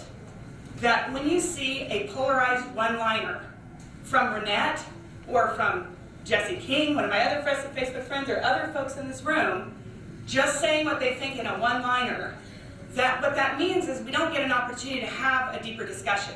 And each person in this room who's gotten up to the mic has said something profoundly important to them. You know, that people are talking about things that are profoundly important. And yet on Facebook, probably most of the people in this room have said stuff in a one-liner that isn't appropriate, you know? And so what I want to say is that that's not how we should be addressing these issues in our community. We are not Dallas. We are not a major metropolitan area, and it's important for us to be able to communicate with people who are different, have different opinions, who we grew up with and we care about. And I think it's really important that, you know, I see for sure Nevada County law enforcement doing this every day. Like the most profound things I've seen Nevada County law enforcement do, you know, officers in this room, I've seen a huge dispute between two people in terrible conflict, physical conflict, one of them homeless, one of them nearly homeless, you know, and seen an officer come up and really empathize with both people. And I've seen Renette show up in that same context, working with that officer to defuse that conflict. And so that's who we are as a community, you know? Like, that is really who we are. And I know that in this conflict, there is no way, if you're on one side of the issue or another, that you can really, like, get that right now. But the reality is, in a week or 2 weeks, we're gonna be back to getting that. And that's something that gets lost on national news media.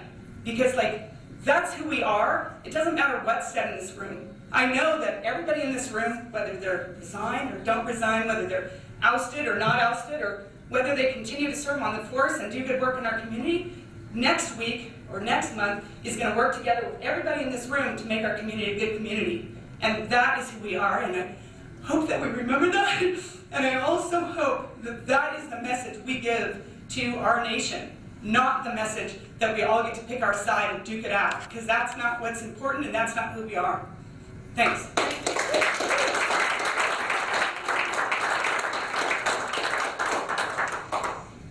My name is Jacqueline Jansen, and I live in the city limits of Nevada City. The passion and commitment that Renette has had for this town is beyond compare. Renette is a mover and shaker. She gets things done with the highest of motives. For anyone to cast her as being a bad guy in this drama is preposterous. Renette speaks passionately about overcoming injustice. I would hope that every police officer that was sworn to uphold the Constitution would champion her right to speak out when seeing that injustice. I would hope that they would take this opportunity to recognize how vital embracing this conversation is so that any violence does not increase into the future exponentially. Who among us has never spoken or written words that we wish that we hadn't said? Could she have conveyed her sentiments in a more careful manner? Certainly. But sometimes passion doesn't wait for political correctness. And speaking out against injustice definitely can ruffle some feathers. I'm at a loss as to why the Nevada City Police Association would so quickly and without even speaking with her to determine her motives for her Facebook post, even take a vote about their confidence and request her resignation. Why would it be posted immediately to social media? This is not even a criminal investigation. Criminals get more courtesy than has been given Renette. So I would ask, who was it that shared her personal Facebook post to the Placer Deputy Sheriff's Association? Who created an inflaming headline in a widely read, supposedly satirical publication, and who started a petition to put pressure on her to resign. These are the people that have damaged the reputation of Nevada City.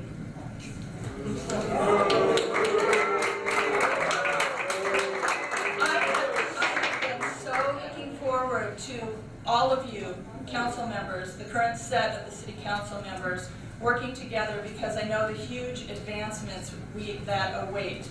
And I was deeply sad at the distraction this has created. But it is my hope now that ultimately our little town will rise up greater than ever, that this conversation will begin a wave that will transform the rest of the country, because that is the opportunity that we have here and now.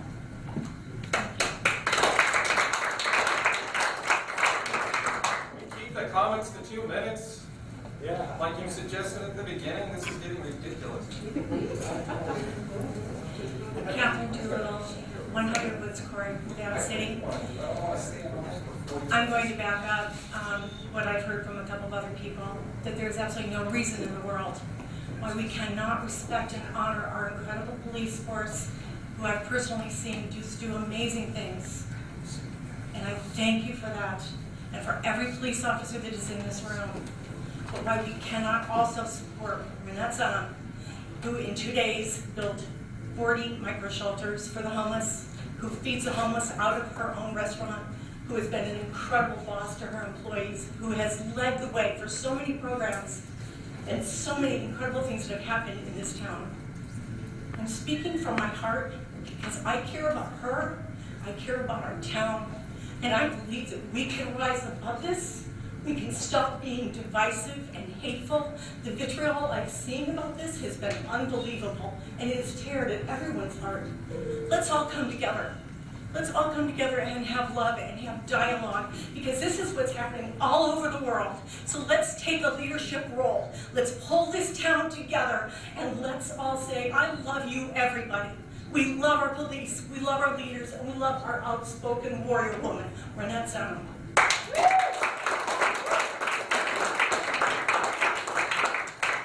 Sherry Phillips. I've been a Nevada County, Nevada City resident for 11 years. I've known Renette for about 6 years.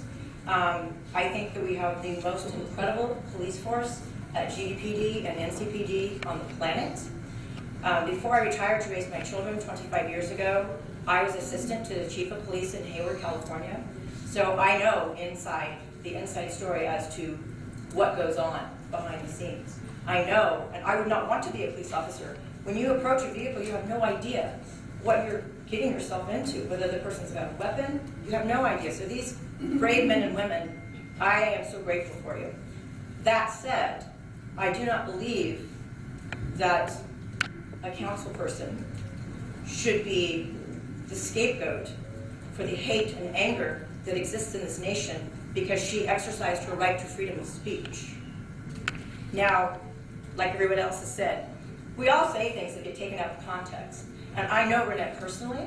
I know that she has a very wonderful rapport with NCPD. So I know she did not direct that comment in any way, shape, or form to our fine police department here. And I am here in support of our amazing police department, fire department, peace officers. I'm here in support of Renette. I'm here in support of the constitutional right we have to freedom of speech. And I ditto what Catherine Doolittle said. This has become divisive. And I kind of wonder myself why there was such a quick response by whomever this person is who leads this police group. And I'm not familiar, I don't know all the details. I was in Santa Cruz when all this stuff happened, so I'm just getting caught up on this. Why was there no dialogue between this person and Renette before this went live across the country? And what troubles me is that I assume this person is a peace officer who heads the police, this group. And is paid for by our tax dollars, so essentially we are this person's employer. Why did this person, who's supposed to be a peace officer, who's supposed to, I guess it's a peace officer, who is supposed to be supporting the community, serving and protecting the community, bringing peace to the community, has incited this by not having a dialogue with Renette first, so that Renette has been defamed across the nation, not just in our community. And her employees are a threat of violence. She is a threat of violence. If I eat in her establishment, we are in threat of violence. Peace officers are supposed to bring peace to our community. So I would just ask that someone investigate why whomever this person is who leads this group, what's the true motivation behind this?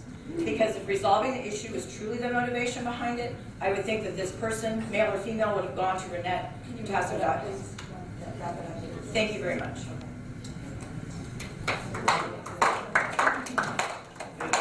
My name is Michael King. I've lived on the Ridge 16 years. I live in Auburn now. I've lived in Auburn all this time. My son and daughter are police officers in your community. And when I read this statement saying that they've been given a directive to kill, all I could think was, now someone's going to think my son and daughter are fair targets because they've been a directive to kill. I already don't sleep all that well thinking about my son and daughter. I don't think this is going to help. When a person in public office says something this inflammatory, you cannot take it back. The only way to take it back is resign, unfortunately. Yes, it's free speech, but in a position of power, you have more responsibility than a normal person, just like yelling fire in a theater. You have more responsibility when you're in a position of authority than when you're not. And I don't want my son and my daughter feeling like they're targets. Thank you.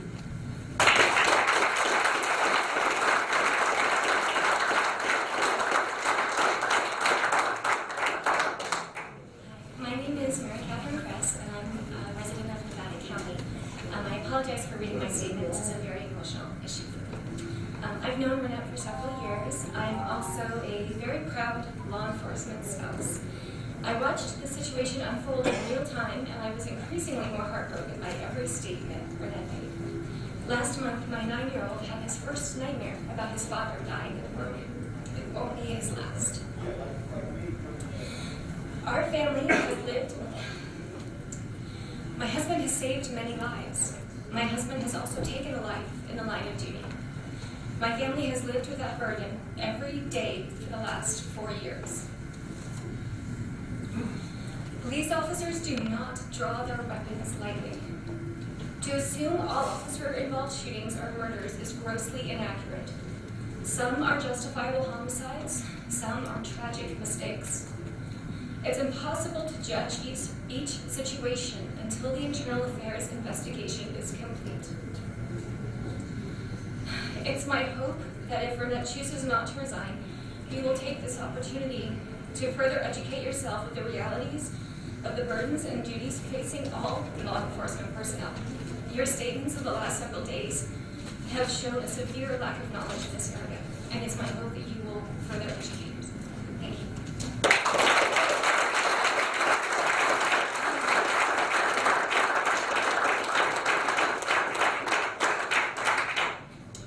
Council.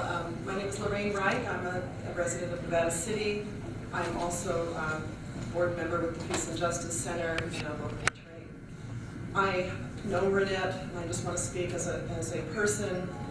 She has done wonderful things for this community. Her track record as councilwoman before the first time speaks for itself. We all make mistakes on some things we say, and I'm certain that her comments were not directed at local law enforcement, with whom I think she has a very good record of working with. I want to say this. We now live in a culture of violence. We now live at a time when in the name of democracy and ourselves, we are killing hundreds of thousands of brown and black people across the globe. We have this culture of violence that is on the national level and the global level is also seen among law enforcement. Anyone looking at alternative news will see that black and brown and people of color are being mowed down and murdered by law enforcement across this nation. Not here, okay? We're not doing that here. But it is happening. All you have to do is look at alternative news. 3 murders just this last week. These people were filmed. This is, according to the black community and people of color, this has been going on for ever since the end of slavery. It's just that today we're aware of it because we have cell phones and ways of recording it. If you look into, I ask all of you to look into the news from this last week, and you will find that 3 black men were literally murdered when they were on the ground after being tased by the police. They were already subdued, and the police grabbed a gun and shot the man cold-blooded. This is happening. President Obama, in his speech in Dallas at the memorial, spoke about the national frustration. And I would like to venture to say that Renette expressed some of her frustration with what is going on in our country today. It's not good.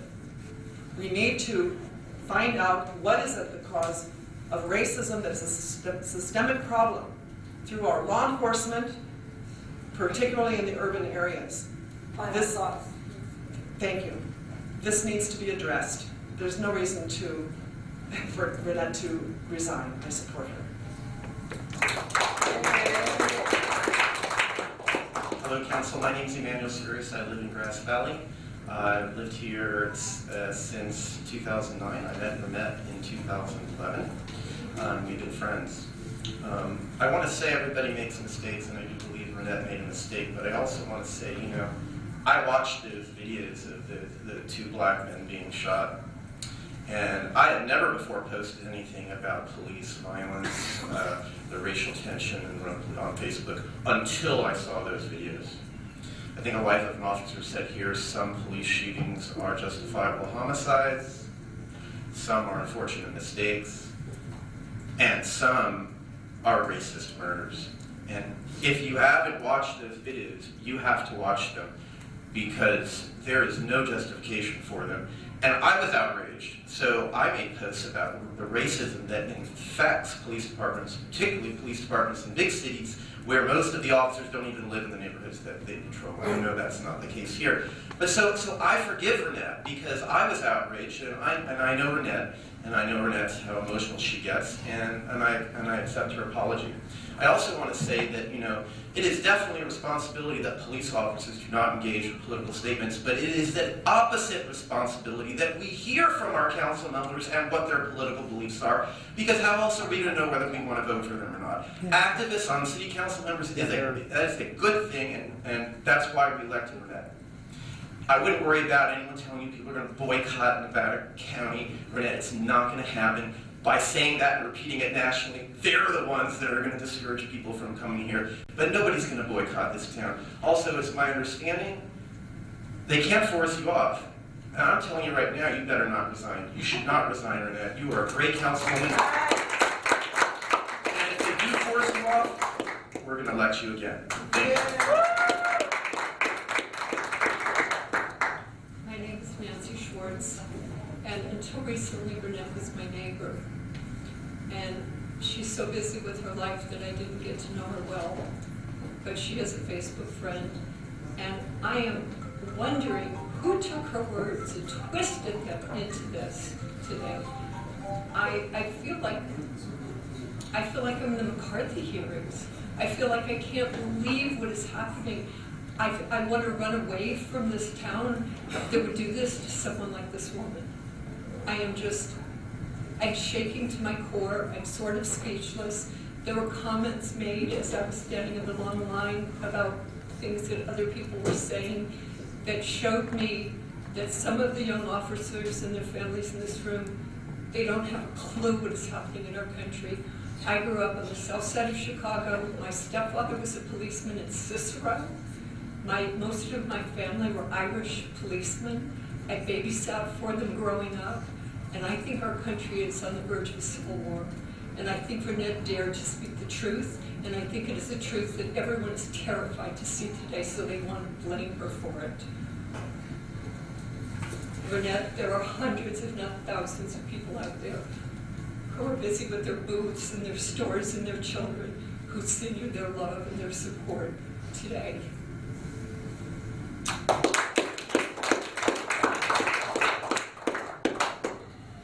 I'm Shannon, and I grew up here in Nevada County.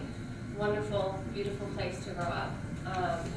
Spent time at Nevada Union, pretty good school at the time. And I'm here in support of my husband, who serves in a local county as a deputy. And I'm here because this is my home community. So many emotions running through this room right now, and so many thoughts that I wanted to share. But I guess the two things that I want to throw out there to the council, to the community, to the media, and that is, we have a respect problem. People say it's a racial problem. People say it's a crime problem. People say it's a law enforcement violence problem. It's a respect problem, you guys. People don't respect authority like they used to. People see a cop and they want to spit at him. People see cops and they want to throw rocks. The cop pulls you, lights up, is seeing somebody swerving and drunk driving, and he lights up their lights and they want to take off and cause a 5-car pileup because they're unwilling to pull over and respect the authority. So you guys, it's an authority issue. We need to teach our children, our grandchildren, and communicate that it's respect that we need to bring healing to this issue. The other thing I wanted to say is, in light of that, Councilwoman, as well as the mayor and the other council members, I suggest, I challenge you to walk in the shoes of an officer for a few days, not just one day. Do a ride-along. Do a ride-along in multiple departments. Do one here in Nevada City. Do one in Nevada County. Go down the hill to Sacramento. See the community down there. You have a higher ethnic group in Sacramento County. You're going to see the dynamics there. Spend time with law enforcement. Get to understand them. They are kind and caring men. They have to be tough, and they have to be ready to protect themselves or someone else at the drop of a hat. But educate yourself. I love what my fellow law enforcement officer's wife said, was educate yourself.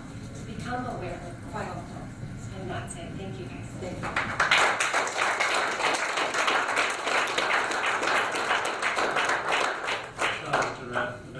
Nevada City.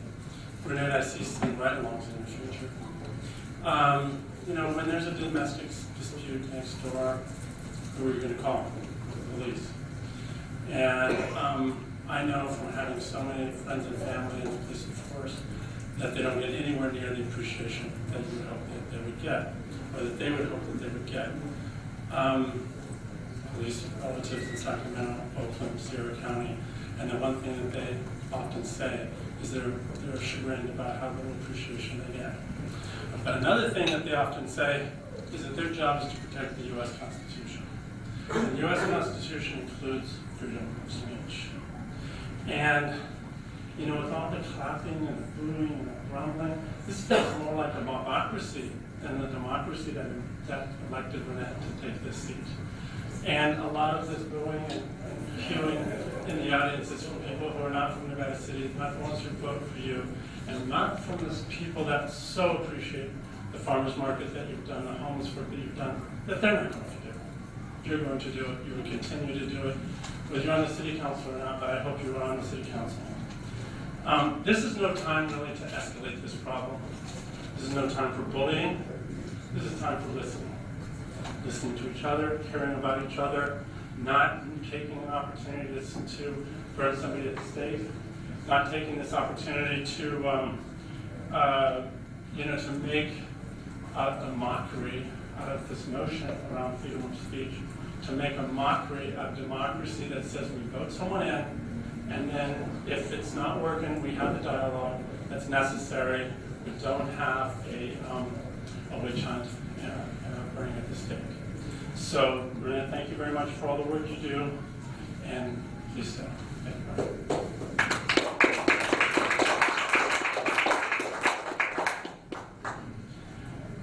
Forgive me, I'm not a public speaker. My name is R.J. Lillard, and I'm not a law enforcement officer, but my nephew is. I thank you for allowing me to speak. The comments posted on social media were obviously in poor taste and and that is why we're here tonight, to speak out against them and to show our support, not only for local law enforcement, but our nation's law enforcement community as a whole. I am not here to condemn or condone anyone, but would simply like to read a short passage out of my Bible. My hope is it puts things in perspective about our roles as members of this community, and I hope it brings encouragement to our law enforcement officers and helps them to be more aware of the importance of the role to which each has been called. This is from the Living Bible translation. It's Romans 13, 2-5. So those who refuse to obey the laws of the land are refusing to obey God, and punishment will follow. For the policeman does not frighten people who are doing right, but those doing evil will always fear him. So if you don't want to be afraid, keep the laws, and you will get along well. The policeman is sent by God to help you. But if you are doing something wrong, of course you should be afraid, for he will have you punished. He is sent by God for that very purpose. Obey the laws then, for 2 reasons. First, to keep from being punished, and second, just because you know you should. And that is Romans 13, 2-5. Those in law enforcement have been called to do a very difficult job. They are here to uphold the law, to both protect and to punish. To one day protect us from harm, and on the next admonish us from doing wrong. Not an easy position to be in. I suppose it's kind of like being father figures for an entire population. It is staggering to me, though, as to how in just a short time they have gone from being our nation's heroes, rushing into the Twin Towers and other disasters, sacrificing themselves to save civilians and rescue victims, to being our nation's villains and being hated as a whole by so many for the poor actions of but a few. An assessment that is inaccurate, unjust, and unfair, to put on the majority of dedicated officers who willingly put their lives on the line for our safety every day. Thank you for your time.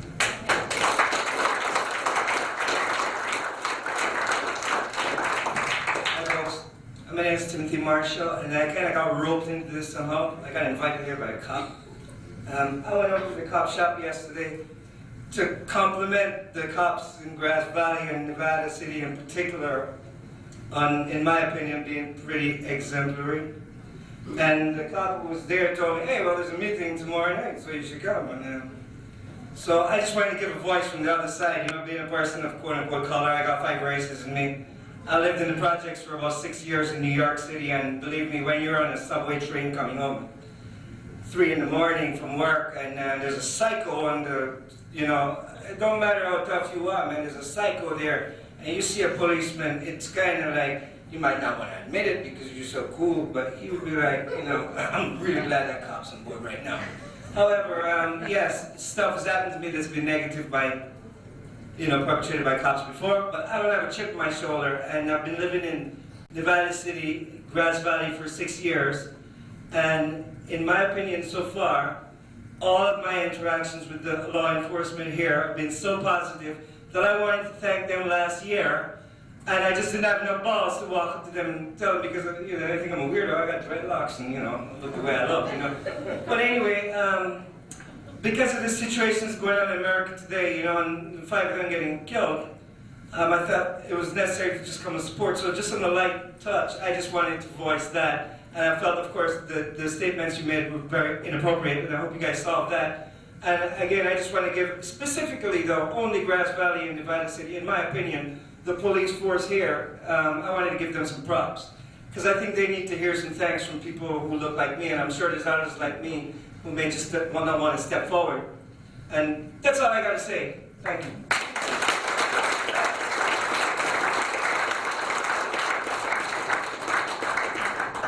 Charlie Price, I'm a business owner in Nevada City, resident of Nevada City, president of the Banner Grange, and retiree of the Tahoe National Forest. And I totally agree with what a great police force we have here in Nevada City. And I'm positive that Renette's comments were not aimed at the police force in Nevada City or any particular police patrolman or officer. She was, I think, talking about a bigger situation which has divided us, and in her mere talking about it created more division. Is pretty obvious. Laws are made by people and they're enforced by people, and amongst us people there is a complete continuum of, there is prejudice in any field, including police work. There are people who are only out for their own gain. There are people who are only concerned about their own power in any field.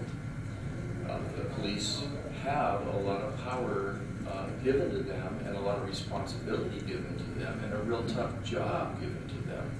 And it would be easy for someone who was weaker and interested only in their own power to abuse that power. We need to be vigilant about that. Here locally, I don't think it's at all an issue. Nationally, you can see on the news that it is an issue. Renette, do not resign. Your energy, about 2 months ago, I caught Renette sitting down and I took a picture of it. It doesn't happen very often. She does more than any 3 people that I know of for this town. Okay, there's people who come up with great ideas and don't do anything. Renette is not only an idea person, she's a doer. I so appreciate you, Renette. Hang in there. This too shall pass.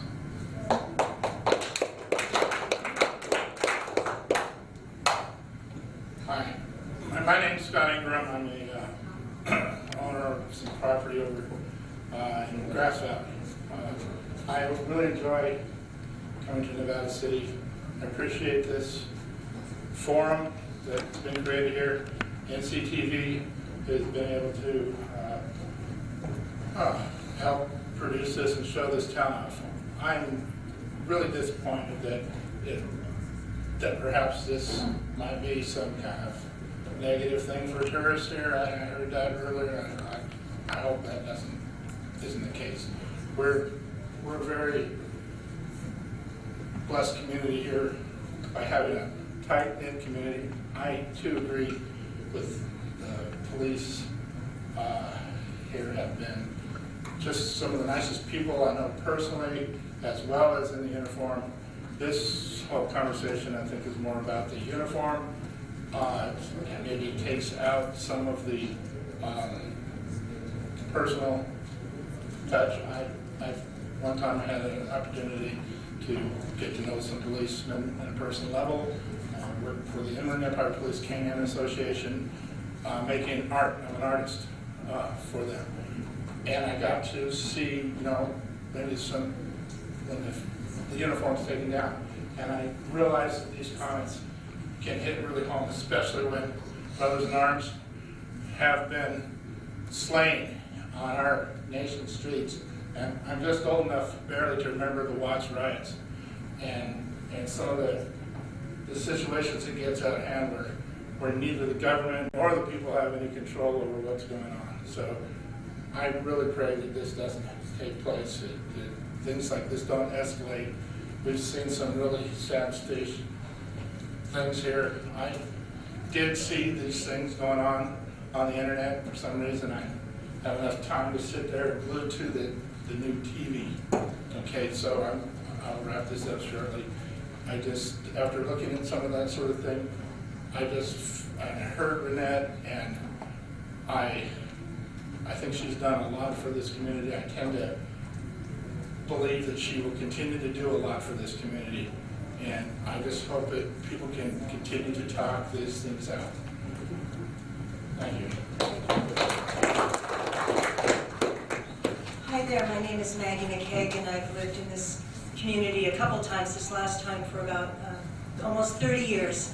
And, it's a sheltered community. And this conversation, in one way or another, is going on in communities all over the country right now. It's not just here in Nevada City. Renette, we're all grieving, right? We're all grieving in our own ways. We're grieving for the officers in Dallas. We're grieving for all of the young black men who have been killed. It's all a grieving process. Renette, definitely I would not have worded what she said at all like she said, and yet I know exactly where she's coming from. I mean, we have the chief of police, the Richmond chief of police was on the protest lines against police violence yesterday. So this is the big conversation we're having right now. Law enforcement, I have known in my life the best of police, I've known the worst of police. They're people like us, they're humans. They make mistakes, everybody does now and then. And some people own up to it. But I had a wonderful conversation, as I have had with so many law enforcement officers over the years. Just tonight, I said, I love what you do. And he said, so do we. And I said, and I love Black Lives Matter. And he said, so do we. And I said, so does Renette. She loves both those things. She really wrote poorly, but she loves them too. And he said, I know. So there you go. So Renette, she has to stay on. We can't, who else is going to do what Renette does in this community other than all the focus on the good. She apologized. Yes, it's qualified because of all those things. We're grieving and we're trying to make our way. It's not them against us. We're all here in this community, and she, in a strange way, brought up a very important discussion. So she's not the witch here. She's not the horrible monster she's being made out in the media. So rise up, people. Thank you.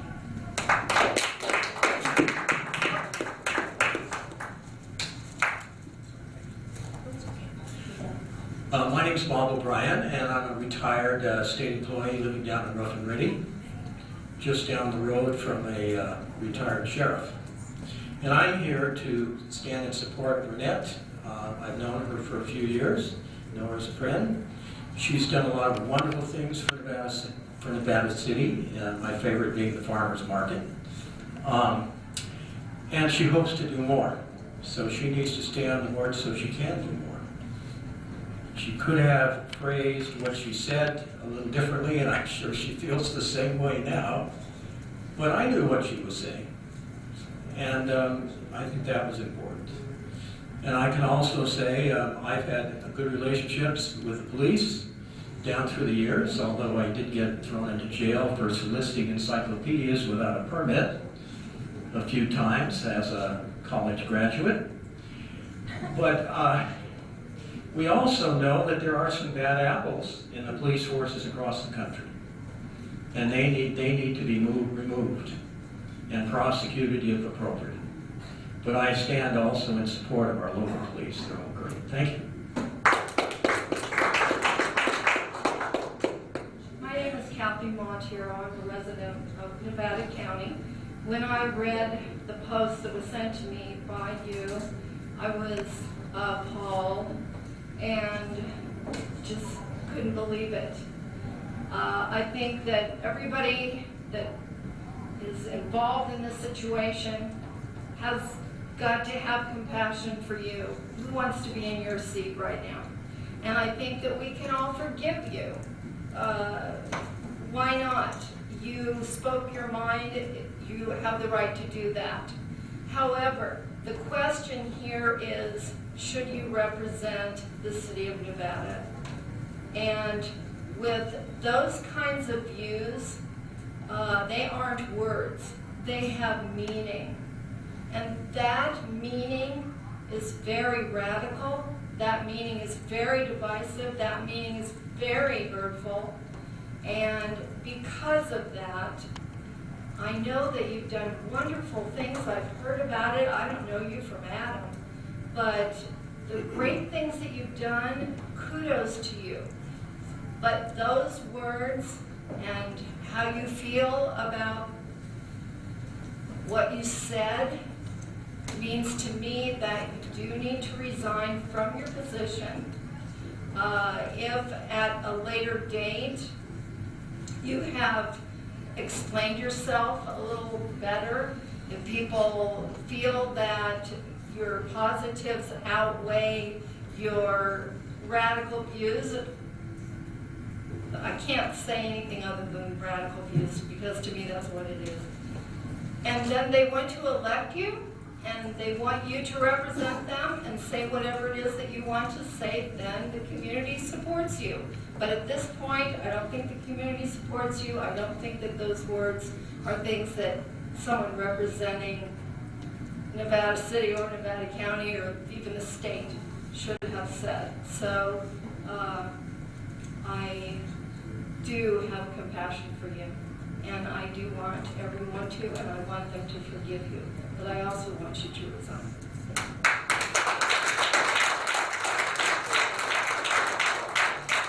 My name is Vince Hockey. I just moved out of Nevada City to Grass Valley, but I've been lucky enough to live here most of the time since 1978. Thank you, Council, for listening to everybody. And I understand you're considering a resolution to support law enforcement people who are pretty awesome human beings. So yes, I was a school bus driver for 4 years. Whenever we needed support from the CHP, they were there. I was a taxi driver, going back to the days of Pappy's Taxi. Whenever we needed support from city, police, county, CHP, they were there. I think we all sleep a little better at night knowing that someone with a uniform is awake at 3 a.m., 4 a.m., the dark hours. Nonetheless, the bottom line here is I think we must stand up for free speech. It's the basis of our democracy. It's in the First Amendment, not the Second, not the 10th. Democracy is messy. Between now and Election Day, we're going to be subjected to millions of dollars, maybe billions, I don't know. Good business, but ads, lies, half-lies, lots of negativity. Maybe hurt feelings, too. I was raised in a big family, not this big, and maybe that's what we're trying to do, is be a family. But the saying was, and it really helped, sticks and stones may break my bones, words may never hurt me. I really think that, what people do is the crux of the matter. And I'm a free speech person, use it or lose it. Thank you. Greetings, council members, police force, Renette. Thank you for your attention. My name is Zyla Larla Day. I recently completed my master's in education at Chico State, and I'm a new member on the staff at the Nevada City School of the Arts. I've been a resident of this county for 12 years. I've worked with Renette at the farmer's market, taking care of children there. I've worked with the police officers in my capacity from Camp Augusta for 5 years. You've been nothing but helpful. I want to thank each of you for being nice cops. And I want to thank Renette for bringing up topics that are uncomfortable to speak about, and that it's very brave, and sometimes we don't know exactly how to speak, but I want to thank every member coming to this place. In this room, we are all here because we all care. We all want to help people. That is the goal. And I want to dedicate and move this conversation into solutions together with a conversation on the local police force and an understanding of the difference between local issues and the nation's issues. I want to see your ideas, the voice of cops, in how to be part of the Black Lives Matter movement, reforming education for police officers, offering trauma support for police officers that need it. And I'd like to support the local coalitions that are doing so, and I'd like your voices all to be on that council. I'd like the resolution to include that you are dedicated to diversity training. I'd like it to include that you're dedicated to anti-bias and to trauma recovery for local police who need it. We want to support the police. It's not an anti-police movement. It's about supporting all of us to do better in keeping each other safe. I have personally experienced racism in this county. I dated a black man and saw firsthand how much racism there is here. It is important to recognize that although it may be predominantly a white county and we may not have the kinds of traumatic situations that are going on in the urban counties, that there are relevant issues to talk about here and to help people all be safe in our county. And I know that that is your goal. I know that that is Renette's goal, and I'd like us all to work together and to continue to do so with Renette. Thank you.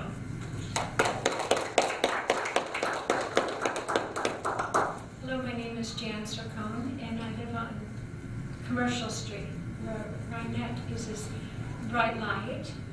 And Renette is a transformational agent. She ruffles a lot of feathers. She said something which I wouldn't have said, but it brought this community to the table of communication. And where do we take it? How do policemen get the support that they need? Nevada City, we love police here, but across the nation, that's not the case. So I think she is bringing into this beautiful, safe little city with all of these wonderful policemen here this discussion so we can work with it. When you said that you made a hornet's nest come up, and I think there's a reason, because you are a transformational agent. I was sorry to see that there's a polarity of some of us wearing uniforms, some not. I would love to be wearing a blue uniform. If we all were wearing uniforms, everyone in this room appreciates and loves the policemen here in this environment. Yes, we do. And I think you are playing your part beautifully. We need to forgive you. We need to find peace and go deep into discussion of how can we be leaders in sensitivity training so that there aren't these deaths occurring and making you pop off of that statement. I hope you stay. We need you. Thank you.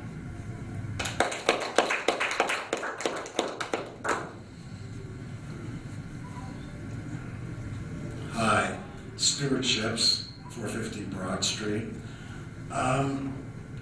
First of all, I'd like to say I 100% do support the police and the plan that you have to honor them. I'm here because I read in the paper this morning the headline that said Renette will not resign, refuses to resign, or something to that effect. And, you know, I'm a little confused because the job of being a city councilman is basically interacting with the city staff. And the biggest part of the city staff is the city police. And I saw on TV on Friday night that the city police have voted a no confidence to Renette, which means they do not believe she is a good administrator for them. And that creates conflict. Now, in the last 12 years, I believe, we've had 3 city council elections, and we have not actually had any competition. The people have been appointed because not enough people ran. Except in this election, someone did try to run, but was disqualified because he got the wrong papers, or something to that effect, which seemed odd. But at any rate, I think the reality is social media has been in the forefront of the news. It's been a big problem for people and their children posting things on social media which bring wrath or which are looked at as bullying. So it's in the forefront of what we're doing. And when you post something on Facebook, you don't think about it and it instantly goes there. You have to actually write it, type it in, post it, and send it out. So you actually have to give it some serious thought. And I think you did give it serious thought and made a big mistake. And I think there's only one solution. You must resign. That's the only reasonable thing for our town. Thank you.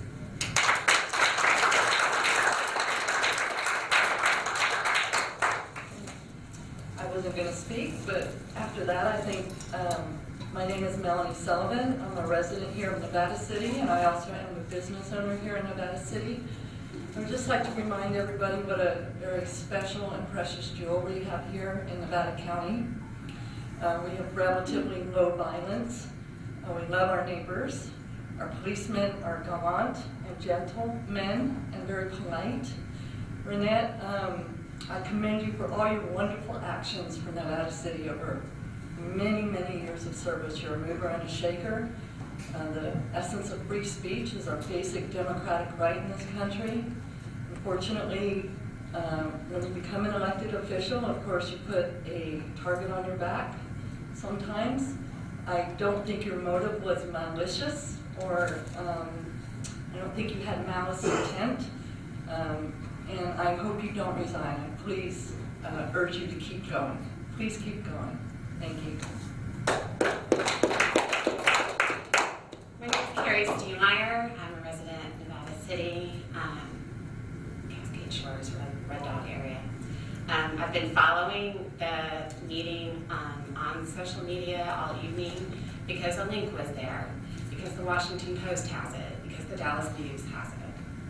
And, you know, I'm a mom. I run the Caring Closet of Nevada County. I run a home-based charity for the most at-risk children in our county. I felt like your comments made my nice, safe city a little less safe, and I'd ask you to resign.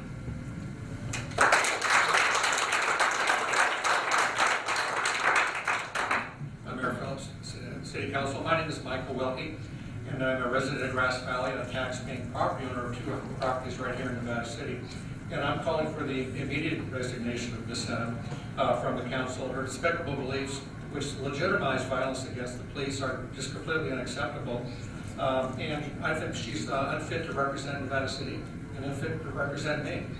And her beliefs are bigotry by definition, and there's no place here or anywhere for that type of bigotry. And cops' lives matter. So, and on top of that, Ms. Senna is an embarrassment to all of us with this offensive notoriety that she's generated. And that embarrassment reaches beyond Nevada City, beyond Nevada County, beyond California. It's nationwide now. And and many people are advocating for boycotting Nevada City. And her Los Mineros restaurant in particular, due to this particular notoriety. What I know from Marketing 101 is that if you hear of one person boycotting, there's 10 more behind them that won't speak up. And this is going to be real detrimental to the to Nevada City with the loss of business here. As for the resolution, well, a feel-good resolution like number 2016-X, which is on tonight's council agenda, supporting police, might make some people feel well, they can feel good. It does nothing to address the root of the Senate problem that we have here. And in any event, when it comes to a vote on that resolution, I believe the Senate needs to be recused from that vote, as somebody else had mentioned earlier tonight. Going along to another item, there's over 2,500 people calling for her resignation on the change.org petition that's been going around.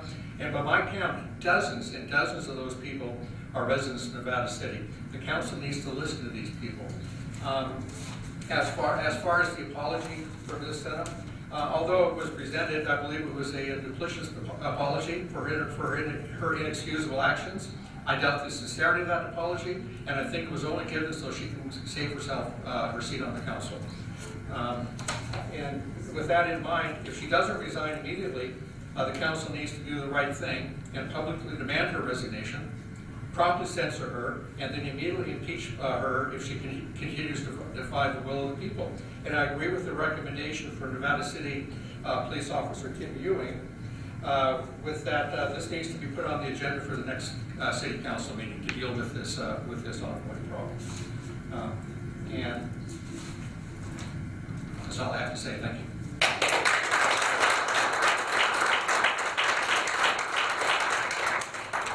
My name is Sharon Franson, and I'm here as a mother. I have a son who is a police officer in this city. I care about all these police officers, and I don't forgive you. And I'm asking you to resign.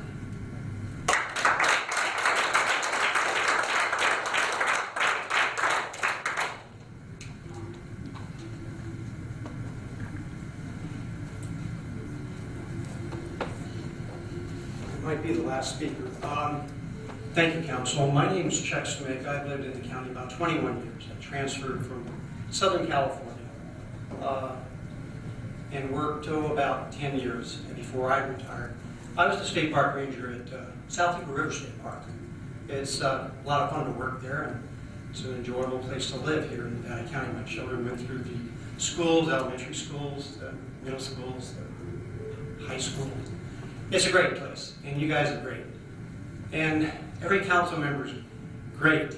But there's a problem, obviously. It reached the national level. My goal really is only to support fellow law enforcement professionals throughout the nation. I've seen the fine work they do, and I thank you. I know you would lay down your life for me. I would hope I would do the same for you. Thank you very much.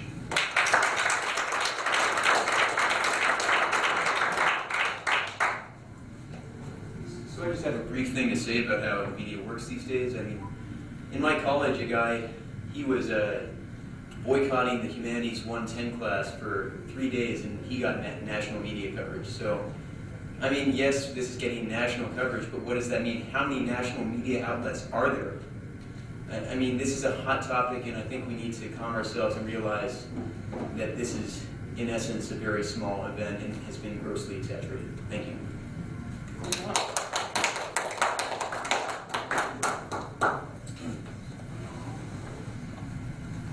I'm Doug Gaylord. I've lived in the Nevada City area for 12 years.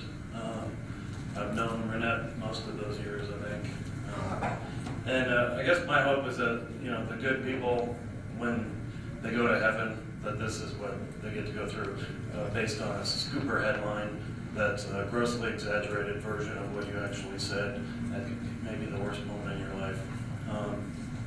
In this country, we do have trust issues, we have violence issues, we have race issues that we're not willing to deal with.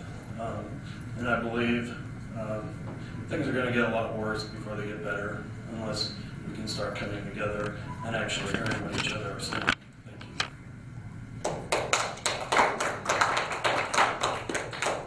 Does anyone else want to speak?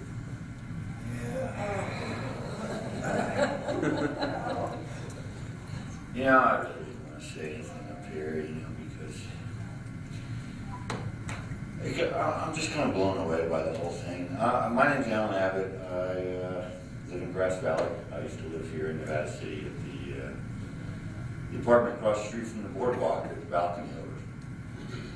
I used to watch Renette Cinema go out there every morning, 6 o'clock, and take care of that thing.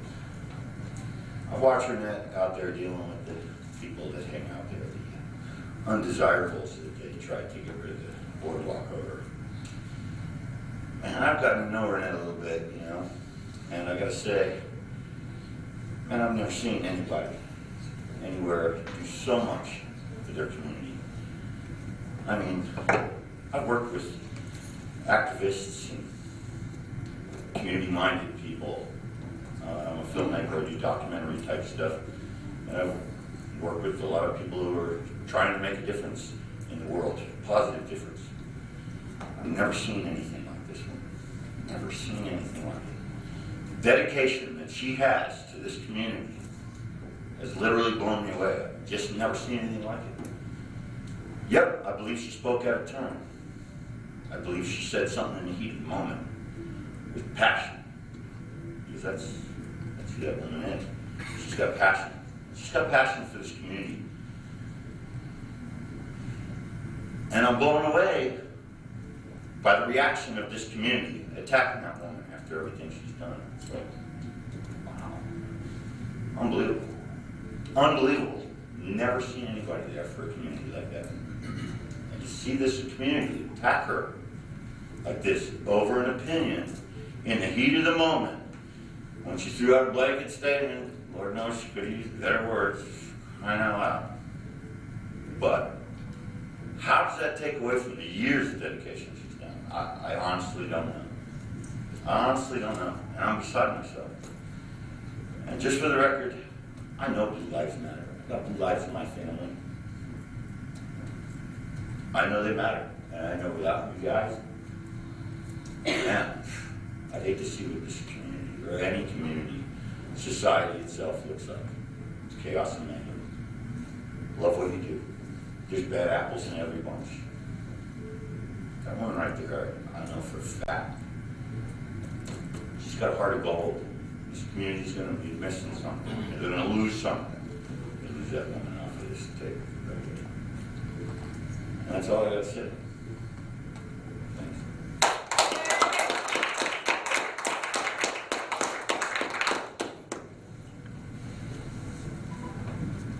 My name's Joe Griggs. I'm a resident of Nevada County. I'm also the president of Robinson Enterprises, Inc. in Nevada City. And in my circle that I run with, in both business and socially, we found these comments that were made by Renette to be,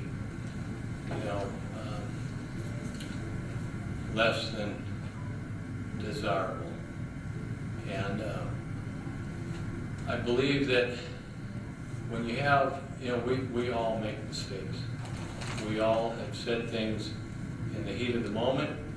We all say things when we're in social events that might be wrong, and you would be, wish you could take those words back. But I think when you sit down and you write or type something, then you have time to reflect, and you have time to think about what it is you're writing. And it's not being done in the heat of the moment or face to face on the battlefield. So for this reason, I believe, Renette, that you really do feel that the police officers, need to be reined in, or whatever it was you stated, has created a turmoil here. And, the first impression you get is, man, I don't want to be a part of this kind of thing. I want to look for greener pasture. I want to look for a better place to call my home office. I want to put my business in a better place. And these are the things that go through your head. And then you think about it for a minute and say, no, I don't want to leave because of this turmoil. This is my home. This is our business that's been here over 50 years. We have a great relationship with the city, with charitable things and contractual things. And so I'm not gonna move our business to Placer County over this. But I think that Renette needs to step down and take a step back and just do her penance for creating this turmoil in our community. Thank you.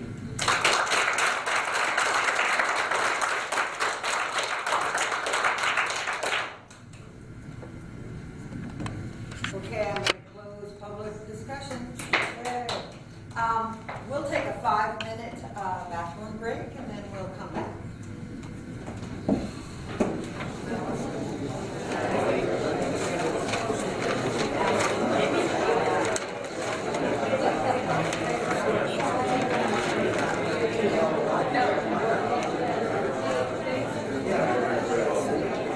Okay, at this point, we are here to pass this resolution. There were some very good comments that were made. I wrote some of them down. Obama's speech, the lives of Black people matter, and dedicated to diversity training. That was a good comment also. I don't know whether you want to add these into the resolution or not. I think it's time not only to address this resolution, but the discussion that was had tonight, and I'd like to hear from my fellow city council members. Dave and in regards to the resolution, one is, I think it's stating, as I said in the beginning of this meeting, we've had, myself personally, 46 years in our community. We've been supporting our police, the officers who serve. This is just a continuation of that, despite some of the issues that we seem to be staring at.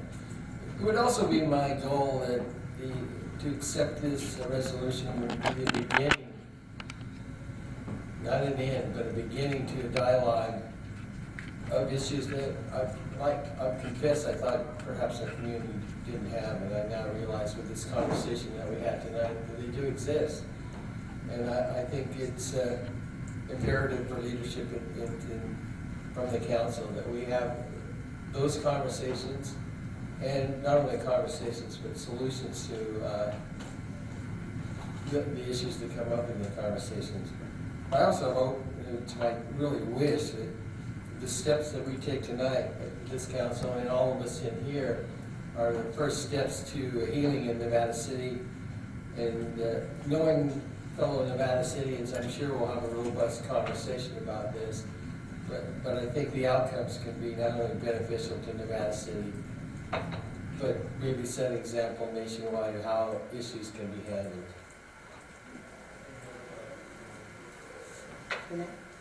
No, I just want to thank everyone who spoke this evening. I want to make it very clear that I heard each and every one of you. And again, I do apologize. And that is my objective to find ourselves on a path of healing. Because I think, quite frankly, that we can be an example of that. And I want to thank all of you for coming out. I also would like to thank you all for coming out this evening. Thank our police officers. As far as the resolution goes, there were some great ideas that could be added, but I feel like as it's written now, it's adequate. And then, wow, this has been a lot to take in tonight. A lot of emotions out there, a lot of anger, a lot of sadness.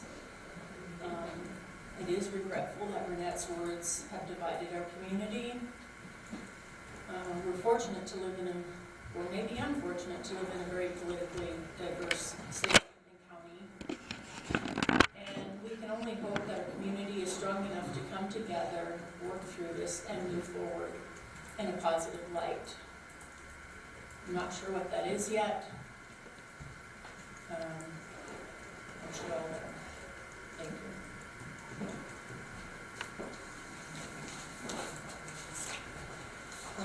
Dwayne Strauser couldn't be here because of prior commitments, and I'm going to, it's a bit lengthy, I might shorten it a smidge. I'm going to read what Dwayne had to say. He regrets being unable to attend this for various business reasons. First and foremost, I'm sorry that my fellow council members, city staff, and Nevada City Police Department and citizens of Nevada City have to take precious personal time out of their lives to attend tonight due to the comments and actions of a single individual. I feel that tonight's meeting will do little to repair the damage done by Councilperson Simmons' comments. And while I support the proposed proclamation, it's simply a piece of paper acknowledging the support many of us have demonstrated towards our police through our personal ongoing actions. Amen. I'm also sorry that the words and actions of a single newly elected council member have cast a negative cloud over the reputation of our wonderful city, my home, and my place of business. A reputation that many of us work diligently to build and maintain on a daily basis. I further regret that the hardworking merchants of Nevada City are already seeing a negative financial impact from the immediate regional and national press coverage portraying Nevada City as an anti-cop community, as quoted on CNN. With a small, tightly constructed city budget, I regret that our taxpayers' money has been wasted on staff time dealing with this topic, distracting our staff members from their heavy load of normal daily responsibilities, and forcing our quality police staff to look over their shoulders while doing good work we've come to expect and trust they provide. He requested the action of censoring take place, but with this and express, I immediately requested the action of censoring newly seated councilperson Senham last week when this incident first took place to express my and the rest of the council's strong disapproval and harsh criticism of her statements, but was told by staff and legal counsel that we could not do so because of her constitutional rights to free speech. While I disagree with our inability to separate ourselves and our community as a whole from Renette's outrageous and thoughtless comments, as well as our inability to request her immediate removal, I do believe we can individually use our freedom of speech rights to condemn her actions. It's been made clear that if the community has lost confidence in her ability to serve as a council member, it's up to the very community members who voted her in to take whatever action is needed, such as a recall, to have her removed from office if she doesn't choose to step down on her own. Let's cut to the chase. When elected to the city council position, we each agreed to a basic code of conduct, knowing that means we occasionally have to check our own beliefs, words, ego, and personal thoughts at the door for a greater good. Councilmember Senham's actions and statements have severely compromised a majority of the very code of conduct she agreed to follow less than 48 hours after being seated. And it goes into what the code of conduct things that he felt that she violated that was expressed by Steve Ewing earlier.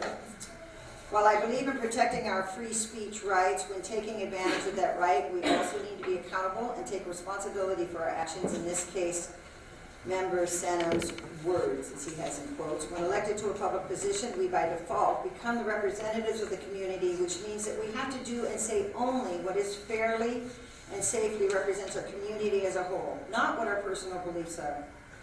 I understand when I was elected that I would be held to the highest standard of honesty and integrity, which is why I count to 10, sometimes 20, before speaking as a council member, knowing whatever I say or do will be associated with all the citizens of Nevada City and County, even if that wasn't my intention. I could go on for hours on this situation, but I'm already disgusted that I and we have to waste any of our lives dealing with this when it was the sole action of one individual, an individual who has less than 48 hours after being seated in a position of trust, used the stage of being a newly elected council person to promote her own beliefs at the expense of the entire community and potentially the safety of our police staff.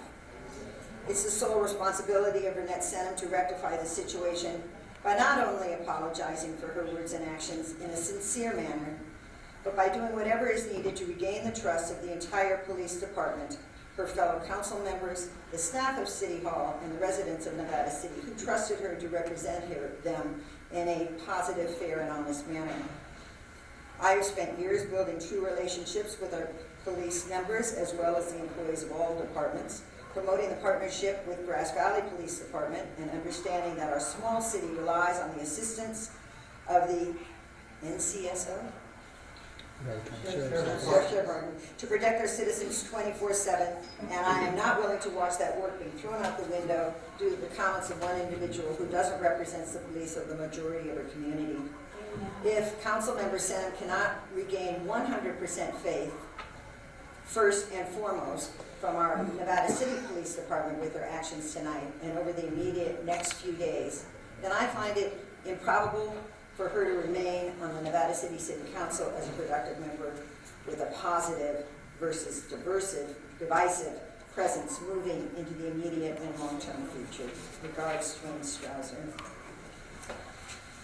Okay, well, we are going to vote on this. I have written down some things. I think it's best that I just kind of speak from my heart. Renette is a wonderful, wonderful citizen of Nevada City. She works harder for our town than any of us, than practically all of us combined. But personally, I've got to say I'm ashamed of the comments that were made by her. She does not speak for me, nor for anyone else in the city. 95% of the emails and correspondence that came in this week since this happened is asking for her resignation. And although there has been support on both sides of this issue, it seems kind of obvious to me that the community at large feels the same way. We as a city council are limited in what we can do as a response. There is the right of free speech in this country, and Renette can say as she wants. She feels that this will blow over, like everything in the news cycle these days. It comes and it goes. She apologized. She removed the post, and then the post reappeared. And so that bothers me tremendously. If she had a sincere apology, why did this post reappear? Why is this conversation going on? It's happened to be on my Facebook. It bothers me an awful lot. Evans, I have just. Let me finish talking. Damage, incredible damage has been done. She's lost the trust of our police department. You know, 45% of our city's budget goes to the police department. They are the most important part of our of what we do in the city is fire and police. And there is no stronger brotherhood than the men in blue. And this will not repair itself in a day or two. And I don't know how Renette is going to repair this lack of trust that's developed between not only the Nevada City Police, but it's also the Grass Valley Police. They wrote a letter. And the Sheriff's Department. And they wrote a letter also. It was a letter of no confidence asking for her resignation. We can't. It's not our job. We can't ask Renette to resign. This is a decision that can only come from her. I would hope that if she could think of the bigger picture instead of her own need to express her outrage and look at what this has done to our reputation as a community, not only nationwide, what this has done to the people in town who need to work and live here, and this is costing people, merchants and people who work here, it's costing them financially. If she really wants to, I want Renette to continue to work and be the great advocate that she is in town, but I want her to look at the bigger picture and what does the community want, not just what you want and not what just your little friends want. What does the whole community want? And if you can decide, if you really feel that what the community wants and what would be better for us is for you to resign, I hope you will seriously consider that. And it would not diminish your ability to do all the amazing work that you do. I'm just putting that out there. It's not our choice. This is your choice. The next step is yours. And so that's what I have to say, and I'm looking for a motion on the resolution. I move that we approve the resolution. Is there a second? I second. All those in favor? Aye. That's unanimous. Okay, I've said my bit. I'm returning the ball back to Renette. I think hers is the next step. Stay on the next. And Hal, would you like to say something? Well, you've taken action on the item that was on the agenda, and so there's nothing further unless there are some comments for items not on the agenda, which we put off till the end. Oh, yes. I'm sorry. At the beginning of the meeting, we have a public comment. You can speak on items that are not on the agenda. We will not talk about them. Does anybody want to speak about something else? No. Thank you. Okay, public comment there is closed. And if we're lucky, we might be able to go outside and enjoy a little bit of festivities. Maybe not. And is there a motion to adjourn? I so move. Second? I second. All in favor? Aye.